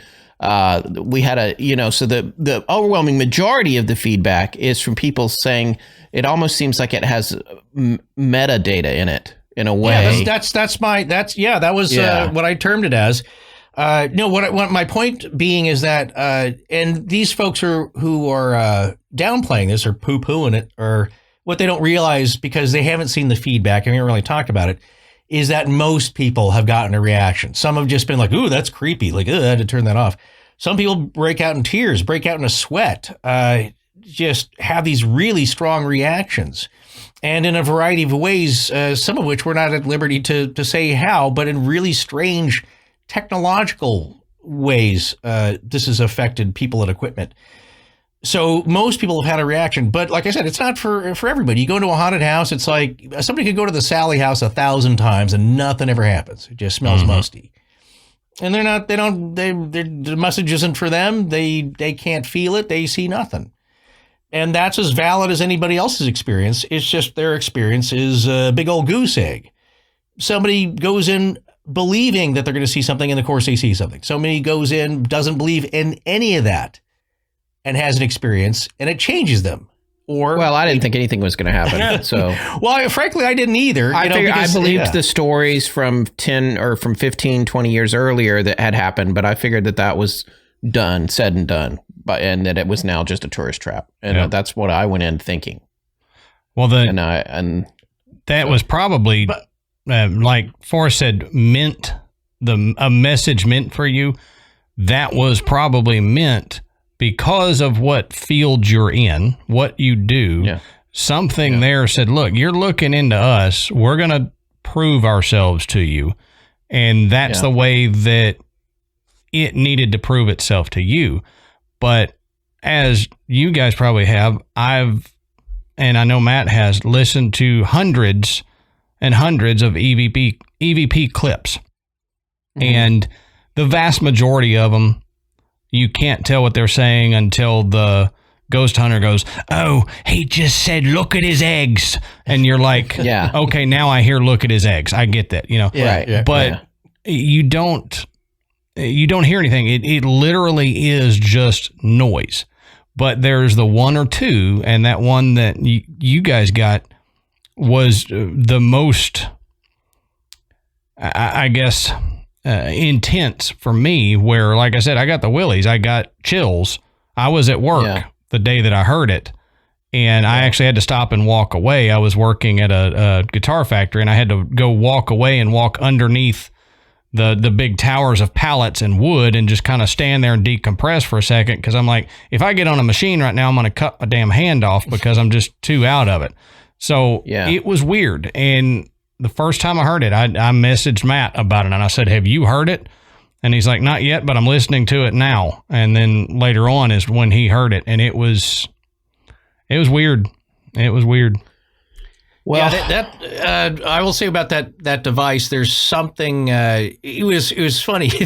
I don't normally. I don't have cable at all. But when Scott was living in Los Angeles, I would sometimes house sit for him when he was away for like a week, and hang out with his dog, and I'd watch cable and catch up all these shows I don't normally get. And so it was, I think it was around Thanksgiving, and it was the Festival of Ghost Adventures, which I hadn't seen a lot. So I mowed through, 20 episodes or whatever in this marathon. And that's when they got to the Tintic Mine episode, which is pretty, people started emailing us about it. It's like, have you heard that they got something similar? And so, of course, it's a show, and they gotta build it up. But with their DR60, they got a little blip of it, of this noise, and it's become known as the Angry Man phenomenon with that recorder. But people think like, well, it was doing that all the time, and that's why Panasonic stopped. It's like, no, it was picking up voices that people were hearing that they didn't know about. And there's no proof now that Panasonic actually, took all these back as a recall and stopped manufacturing because they just upgraded the model to something else. So there's a lot of lore and legend about that device. But they got a blip of it. And I was just thinking like, wow, if you thought that was scary and you're all running around screaming expletives, you should hear what we get, because this thing pays off like a slot machine. Right. And that it's various different classes of EVPs too. I don't know what ghost researchers would classify that, because it sounds like speech. I think I can hear definite words picked out of it that make some coherent sense. And what I mean by that is context to our being there, and as a response to our being there. And then the rest of it's just overmodulated noise for whatever reason. And then I've been in places where it doesn't sound angry, but it has that quality, that same timbre, that same quality of sound, where it's really overmodulated screaming, but I don't get the sense or the tone that it's angry. It's just something's trying to talk at me into the machine. But it's like you give your great grandfather recorders, like, how you doing, sonny? And he's like, no, Grandpa, don't put your mouth on it. Mm-hmm. You just hold it about a foot away. It'll hear you. And he's like, I don't get how this thing's working. And that's kind of what it sounds. That's the impression I get, is that they're amorphous. They're floating around. They're not a foot away from the mic. They're maybe in the mic. They're around this thing. Who knows? But I've gotten a lot with that thing since then, and in various classes. And I think, a couple of Class A EVPs where I could hear what it's saying. So here's the last one was at the Talbot Inn. Right. Here's a question for you guys. Do you think that, as in with the Ouija board, there is a spirit that has long time been associated with the Ouija board? And I'm not going to say his name, because the last time I did, we had a recording issue where our recording equipment shut off during recording, and it's never happened before, never happened since. So I'm not going to speak his name. Yeah. Okay. Starts with a Z. You can look it up. I know who it is. Yep. So he's associated. He's associated with the Ouija board. Do you think that there is a entity or something attached to the frequency that DR60 picks up at? And the reason that it sounds so similar between DR60s and between locations is because you're picking up the same entity that is in that frequency range. And if we're to look at other types of recording devices, maybe there's other frequencies that other entities can tap into, but this one is associated with that frequency. And that's the reason why they all sound like that angry man entity. Well, the sample rate on that unit is notoriously low, and we've never confirmed what it was. I think it might be 6 or 8. I actually happen to have it at my desk here right now, since we're on video. Yeah, still not far enough away from me. But it could be that at that sample rate, that's an interesting idea because most for listeners, professional audio is generally these days recorded at 44,100 hertz or 48,000 hertz. And that's and the sampling, what it's doing is it's sampling the audio in the course of a second. Analog audio, which is a curve, is sampled by this little staircase. And each time the step intersects the curve, that's one of the sample points. And the more sampling you do, the more the staircase of sampling becomes like a curve. It becomes closer and closer to analog. There's a point at which you probably can't hear the difference at the human ear. But this particular recorder was a low-end voice recorder in the early days, and it's only like 8 hertz or something like that. So it's probably prone to having issues. And even when you talk into it and you try to use it like they probably did back when they bought it to make a grocery list, you sound like crap. Mm-hmm. So that's an interesting idea, what you're saying there. I'd like to see one of these units that works be dissected by some electrical engineers. But the problem is they're going for like $2,000 on eBay right now. They were $20 when they came out, and everybody's trying to buy them. There's been a few interesting articles written about how they might work and what might be the problem. But even the most erudite, well-researched article that I looked at required some kind of input. And this was in an empty room in a small house in a quiet town.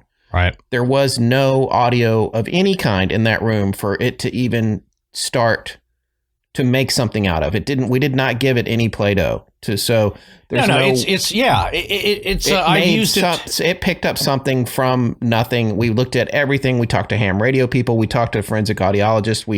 We studied the town. There's no two-way radio towers anywhere near the house. Nothing.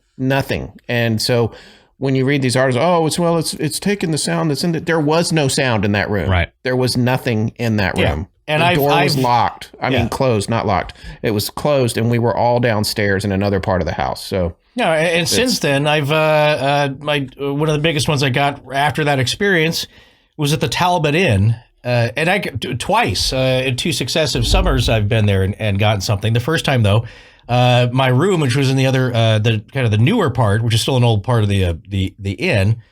My room had the old bank vault in it, and now it was a closet. So I tried it inside of a converted bank vault with the 1/4-inch steel doors that are still on it, plus that other inner door, which has still got the dial on it, and thick cement walls that are probably steel lined. And I got something in there. I've gotten something. That's like a Faraday cage. Essentially. Yeah, it's just very unlikely I'm picking up the radio station next door or down the street. I've gotten something in the caverns. What are them big old caverns there in Ohio?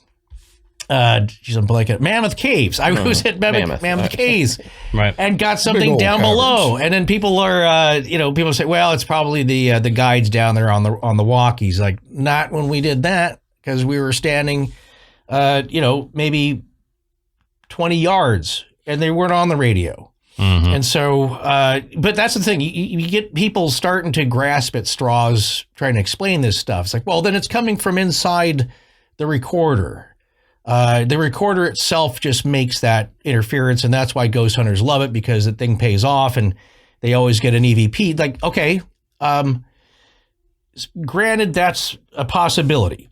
But when you ask it a question, or when you ask the ethers a question, like I did the second time I was at the Talbot Inn, and we're at the in one of the rooms, which is near the old Jesse James room, and I ask, is there anyone here that would like to speak with us? And I was with Roger and Jill Pingleton at the time, and I play it back, and that's one of the best and last EVPs I got with it, and it comes back and it says, GTFO, and that's spelled out, leave me alone. Wow. So it wasn't like, Memorial Day selling mattresses, come down and stop these. It's like, oh, I'm picking up a radio ad. Okay. Or it's just, oh, I'm hearing the bellhop on his family radio service radio talking to the laundry, downstairs. You ask it a question, it gives you what sounds like an answer. Like, that is then a magic DR60 8-ball recorder. Yeah, because we've also captured clear whispering English on it, so it's not just this Angry Man thing. It does all kinds of things. I think I've heard other. I think I've heard Spanish on it. I think I've heard other. Other I used it in my house when I got it, and That's what you want to do. Yeah, have a cocktail. The dumbest thing you're ever supposed to do. I was drinking. It was like 3 a.m, and I had just gotten it off eBay. And I think I was debating how I was going to tell Forrest that I'd dropped $1,600 of our hard-earned dollars on this stupid ancient recorder. And like I'm down there drinking or they're in my living room, and I'm just like, I'm drunk. That sounds ridiculous. I'm just like, if there's anything here that wants to leave a message, can you tell me, or who are you? I said, who are you, or something like that. And then I didn't hear this, by the way, the answer on this, I didn't hear it for months. We've sent the files to friends, and somebody else heard it and then said, go back and turn that up. And sure enough, right after I said, who are you? You can hear a whispering voice go, I can't tell. Oh, wow. Which is, that was great. In my living room. This house, by the way, this house I lived in a long time, there was nothing bad there. Nothing ever felt bad. No weirdness, really. I did. But that's what that said. As soon as you heard that, you're like, okay, selling. Where's my real estate agent? It is sold. It is sold now. Yeah. No, give it to me. I mean, there's the house always had a good vibe.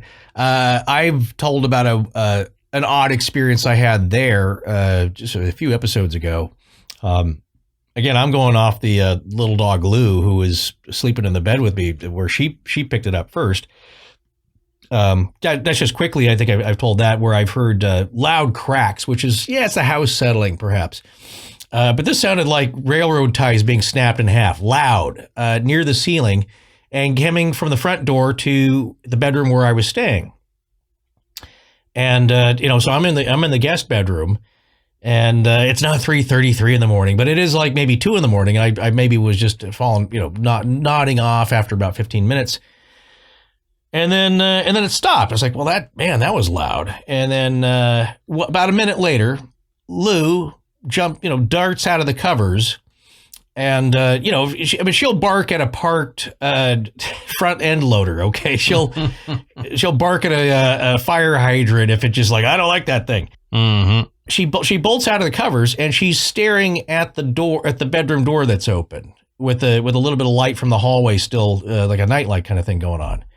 And she's not saying or moving anything. She's just staring intently at the door. And it's like, what she's seeing that I can't see. Right. What was coming down the hall that making all that noise and stopped at the bedroom door that now she just alerted to, because she didn't jump out. She didn't jump out when she heard the big cracks. It was like maybe 15 seconds later after they stopped, 30 seconds later, something alerted her, triggered her that there is something at the door. And she stood there for about a minute, and then she finally okay. And then she went back into the covers. So who knows? I didn't feel anything. But with that, with the recorder though, the one that I got, like I said, where I don't, again, it's context and it's meaning, and I don't care if you don't think that thing is working and we're making this up. that it's somehow an internal malfunction because, again, you ask it a question and it doesn't, it's not, you don't get the morning zoo radio show making jokes coming through this thing, or just, interference, which I've heard plenty of, which sounds like nothing, doesn't sound like words. I was visiting my grandparents' grave with my mother and father, and so my grandparents were in the cemetery. It's a nice day. It's a little bit windy, so I know I'm getting some wind noise. But before we decided to go, my parents had never seen this thing being used. I said, "Well, let me get this out. I'll show you how this thing works." And my dad, again, he's been an audio video guy all of his life, in film and still photography, so he understands how recorders work.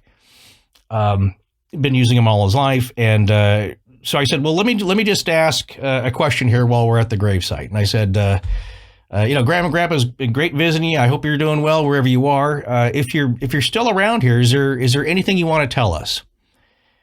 And what I got back was, and I not everybody I realize has heard this. I think I tried playing it for Scott. It's just not easy to do that over the phone or anything to hear it. But I believe it said, "Like what, for example?" I asked, "Do you have anything to say?" It's like, it's somebody with a smart aleck answer came back and said, "Like what, for example?" Yeah. And I know it, and that's the thing. The feeling wasn't, my grandfather would never say that. Neither would my grandmother. They was, "Hi, I love you. We're doing fine." Somebody is floating around there being a smart ass. Yeah. Right. Because that was also the tone of the words coming back. Like what, for example? Like somebody's joking with us. And now you see all these TikTok videos of people driving through the cemetery with their Tesla and the LiDAR detection picking up people in broad daylight that aren't there. Yep. Well, and you mentioned the dog. My Beagle Basset Hound mix, Dallas. When I lived there in Hendersonville in Tennessee, I had this small little house, and Matt remembers this pretty well. That's where the show started, and we recorded there and everything. But he was the one that alerted me to the fact that there was something that visited the house, because he would just stare down the hallway at some points, and I'm like, "What are you looking at?" And I'm trying to look around the corner and see what he's staring at. And finally, I noticed there was a figure that would move from one bedroom across the hall and to the bathroom. And it went in that motion every single time. And it was like this man-sized shadow. And we ended up calling him Frank. Don't know why, but that's just what came out was Frank. And he would open and close the hallway door there. There was a closet right outside the bathroom. And if it was slightly ajar, he'd push it closed and it'd go boom, and you could hear it click, lock in. And sometimes if it was closed all the way, if he walked through, it would go click, and the doorknob would turn and pop open. And when my wife and I first started dating and she was staying over there one night, she, the next morning, said, "So I guess like a car drove past or something and created this shadow in the hallway, but after I saw it, I couldn't go back to sleep." And I said, "Oh yeah, what did it look like?" And she described like a tall, man-like figure. And I said, "Oh yeah, he's here all the time." And she goes, "And you didn't tell me this. I would have slept better knowing that you knew about it." But, then he would show up every now and then. I never felt like anything negative from him, but I did have sleep paralysis a lot in that house, and that's what caused me to look into the black tourmaline, and that's why there's black tourmaline around my neck and several pieces in my house next to my bed. Mm-hmm. Once I got that and I put it around the house and I wear it now, the sleep paralysis stopped. But I had a weird thing where I woke up and could not move, and out of the corner of my eye, I saw what I thought was Dallas on this side because it was a white shape. Then I realized, no, Dallas is on my right side. I can feel his warmth and him next to me against my leg on that side. So what is this? And it was like a white hairy figure sitting on the side of my bed. And I still can't move, so I'm freaking out. And it stands up and it starts to walk toward the door, and it turns into a white cat. And then it walks out of the door, and as soon as it gets out of my door, it vanishes, and I'm able to move again. And I know I didn't, people say, well, you just woke up. No, I was awake the whole time. There was no change between me being able to not move and me being able to move. So after that is when I started looking at black tourmaline and stuff like that, and hadn't happened since. But that was the freakiest thing that ever happened to me in that house. Yeah, that's crazy. So it was. Do you think it was a cat or something that just was cat shaped or taking the shape of a cat?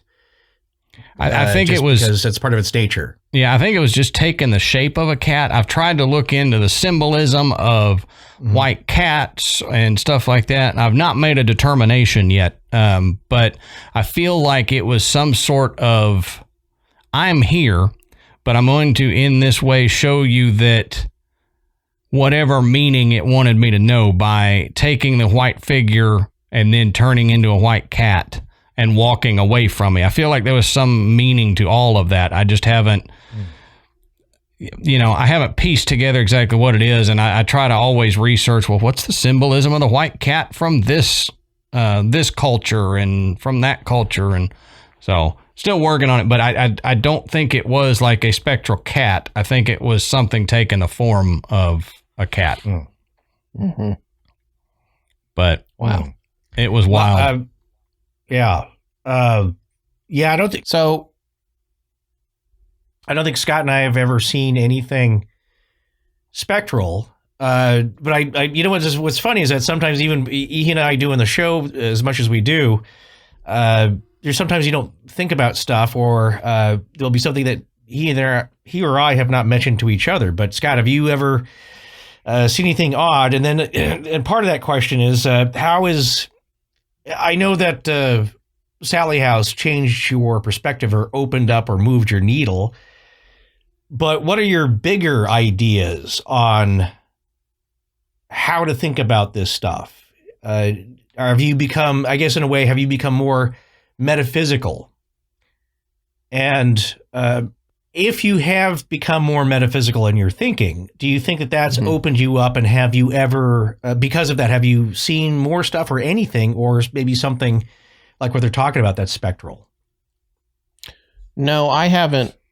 I mean, I've seen, I like shadows here and there in broad daylight, wide awake, but not very often. And even the ones I've seen, I couldn't say it wasn't, a plane passing over a skylight or something like that at the place that I used to live.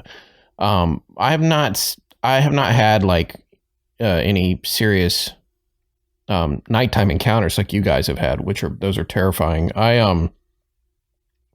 I do have exploding head syndrome, and I had that issue a couple of times, but usually not more than once or twice a year. And it's been quite a while now since the last time it happened. And I too have all kinds of, this is what happens to us paranormal podcasters. I have all kinds of rocks around this house. I'm wearing black lava right now. Yep. I've got all kinds of stuff going on. But I think, I believe more in the unseen than I used to. And I think there's a lot of false positives with people who, think they've seen Bigfoot and it's a bear or a dog or whatever. But I also think that Bigfoot is out there, that people are seeing real things and hearing real things and encountering real things. And I think it's the case with all the stories. And I think it goes back to something we've already talked about tonight I think it has more to do with perception and your own perception, that being a personal thing to you, than it does with, I think it's more that than it is, here's this object or this being or this creature or whatever, and it's right here and everyone could see it if they were only standing here with me. I don't think that's the case. I think it's a very personal experience. And so I used to say, well, how come the person next to you didn't see it or hear it? If they didn't, then it didn't exist. You're imagining things. I don't think that anymore. Right. I don't think that anymore. By the way, 1 hour ago, the New York Times updated their latest article on the disclosure report, with the headline, U.S. finds no evidence of alien technology in flying objects, but can't rule it out either. Now, this is not a comprehensive so update. nothing. It's a nothing. Like none of them are, but it says... Yeah. So basically, listen to these 3 paragraphs because the rest of it's a rehash. American intelligence officials have found no evidence that aerial phenomena witnessed by Navy pilots in recent years are alien spacecraft, but they still cannot explain the unusual movements that have mystified scientists and the military, according to senior administration officials briefed on the findings of a highly anticipated government report. The report determines that a vast majority of more than 120 incidents over the past 2 decades did not originate from any American military or other advanced U.S. government technology, the official said. That determination would appear to eliminate the possibility that Navy pilots who reported seeing unexplained aircraft might have encountered programs the government meant to keep secret.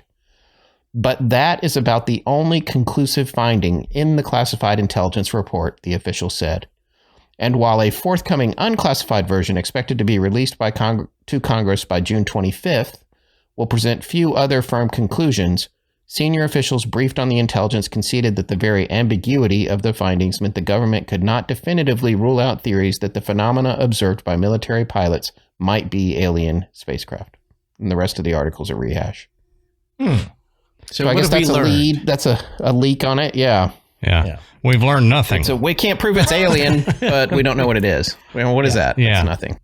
So that's a big question if it's a foreign government, because like I said at the beginning of our talk here is that that's one grounded thing is that which is real. Yeah, you should it's the phrase that you hear bandied about is like, well, if these things are real, it's the biggest intelligence failure since whatever. It's since the intelligence services were created. It's like if it's Russian or Chinese, yes, because then you really didn't understand that they have broken the barrier to all physics known to human beings.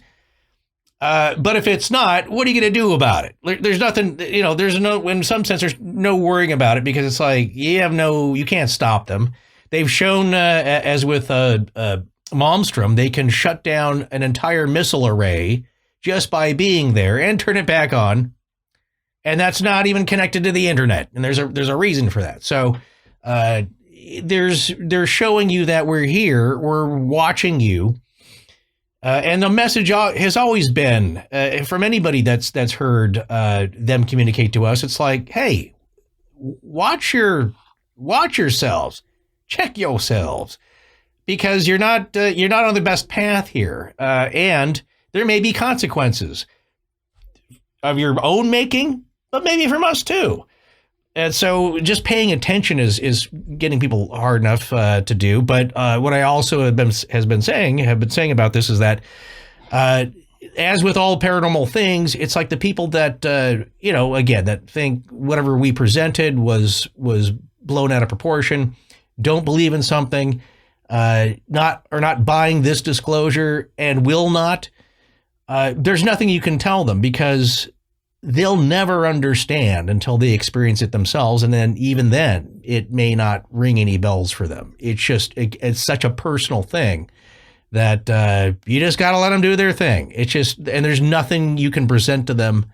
But I do have a joy, I have a kind of a, I do take pleasure when people do have a, like, oh my God, I always thought this was baloney. And then this happened to me. And I'll bet you guys get a bunch of emails like that too. Yep. Yeah, we get that a lot when people finally have a realization and it brings them around to what they've been poo-pooing for maybe 20 years.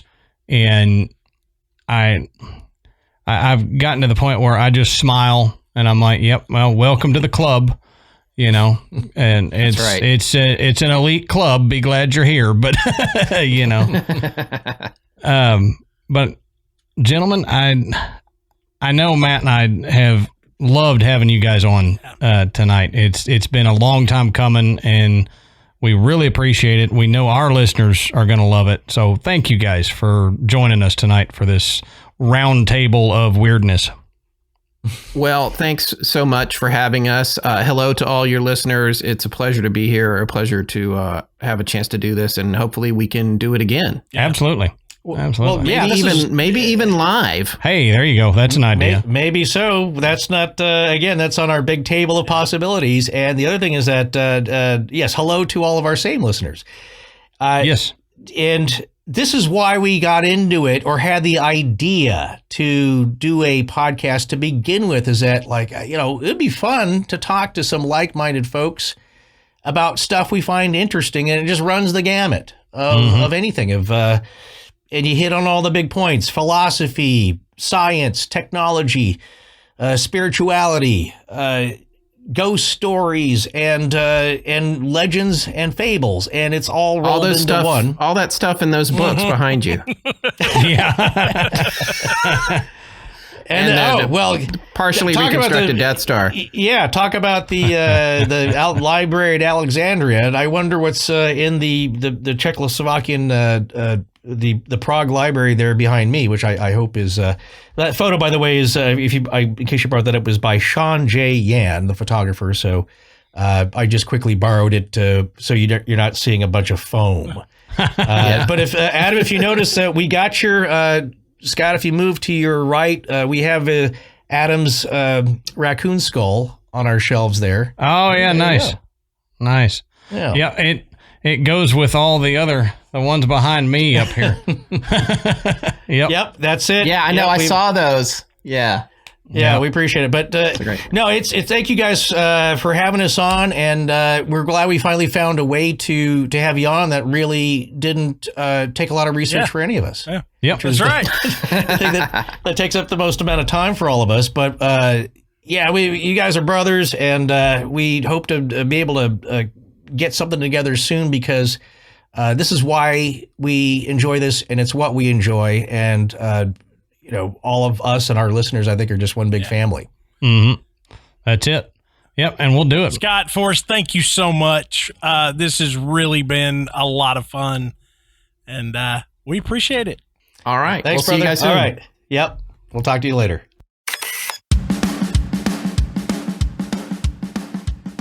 Adam, do you know what my least favorite question is? I bet I can guess, but tell me if I'm right. It's, what do you want for dinner? Yep.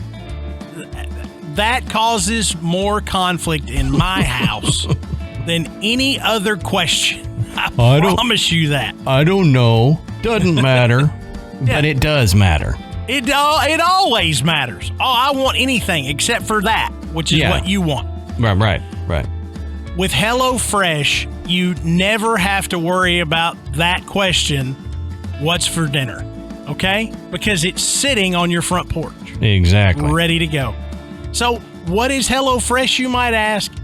HelloFresh is a meal delivery service where you get fresh, pre-measured ingredients and mouth-watering seasonal recipes delivered right to your door. You get to skip trips to the grocery store and count on HelloFresh to make home cooking easy, fun, and affordable. That's why it's America's #1 meal kit. Absolutely. Now, besides eliminating the need for that what's for dinner question, HelloFresh cuts out that stressful meal planning and the grocery store trips, so you can enjoy cooking and get dinner on the table in just about 30 minutes. HelloFresh offers 27 plus recipes to choose from each week, from vegetarian meals and calorie smart choices to craft burgers and extra special gourmet options. There's something for everyone to enjoy, with all recipes designed and tested by professional chefs and nutritional experts to ensure deliciousness and simplicity. That's right, man. And one of my favorite genres of food is Mexican food. I love Mexican food. And one of my favorite recipes from HelloFresh is a homemade taquito recipe, where you make the taquito and they show you how to make it crunchy like a true taquito is. So you get the crunchy outside tortilla and then your spices and everything. And I know I'm maybe sounding like I'm easy to please, but one of the favorite things about that is the sour cream sauce that they have you mix up to put on there, because it's not just sour cream. You add stuff to it, and make this like thin, almost creme fraiche type. Oh my God. My mouth is watering. I can smell it right now. The taquito just becomes the vehicle for the sauce. Absolutely. Absolutely. As much of that sauce and the pico de gallo and everything that you can put on there, I'm in heaven. But we just had that the other day, and I can actually smell another one cooking right now. I'm not just saying that for the ad. Ashley's cooking another HelloFresh meal down there while we're recording, and I can smell it coming through the vents. So we got to get this done, get this ad over with so I can go eat, Matt. But I promise you're going to like it as much as we do. And all you got to do is go to HelloFresh.com/GraveYard12.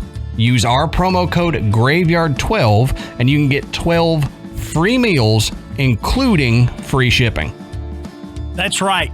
Go to HelloFresh.com/GraveYard12 and use our promo code GraveYard12 to get 12 free meals, including free shipping.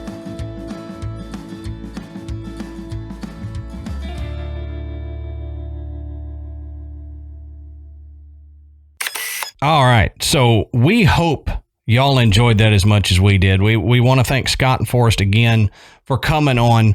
That was a blast. That we could have gone on for another 4 or 5 hours with those conversations, but there is a limit to what time we all had. It was late at night, and we were all getting kind of tired, and so we might have to pick it back up and do it again soon, Matt.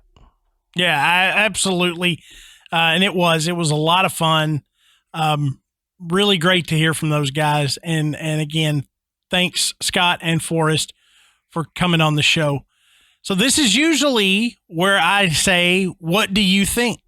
And if you have any opinions about the topics that we discussed tonight, let us know. The best place to do that is in our Facebook group. You can get in there, share personal experiences. You can ask questions. We've got a lot of members in there that are really helpful. They're fun, and it's a safe place. Nobody is going to make fun of you. Nobody's going to pick at you. And we try to keep the spammers out as well as we can. It's tough, but we try. It is tough. And if you haven't already, if you're not subscribed to Astonishing Legends, go do that. I promise you, if you enjoy our show, you will enjoy the deep dives that Scott and Forrest do into some similar topics and to some topics that we haven't covered. Right. It's one of my favorite shows, and I know it is one of Adam's too. We think you'll really enjoy it. But you can find us on other social media platforms, Instagram and Twitter. Just go and search GraveYard Tales. You can check out our website. It's GraveYardPodcast.com. And on our website, you can find links to purchase GraveYard Tales merchandise. You can listen to the show, learn a little bit more about Adam and myself, and you can become a patron. And as we mentioned at the top of the show, our $10 Patreon members will get the video of this show tonight with Adam, myself, Scott, and Forrest from Astonishing Legends. So, until next time, we'll save you a seat in the graveyard. See you soon.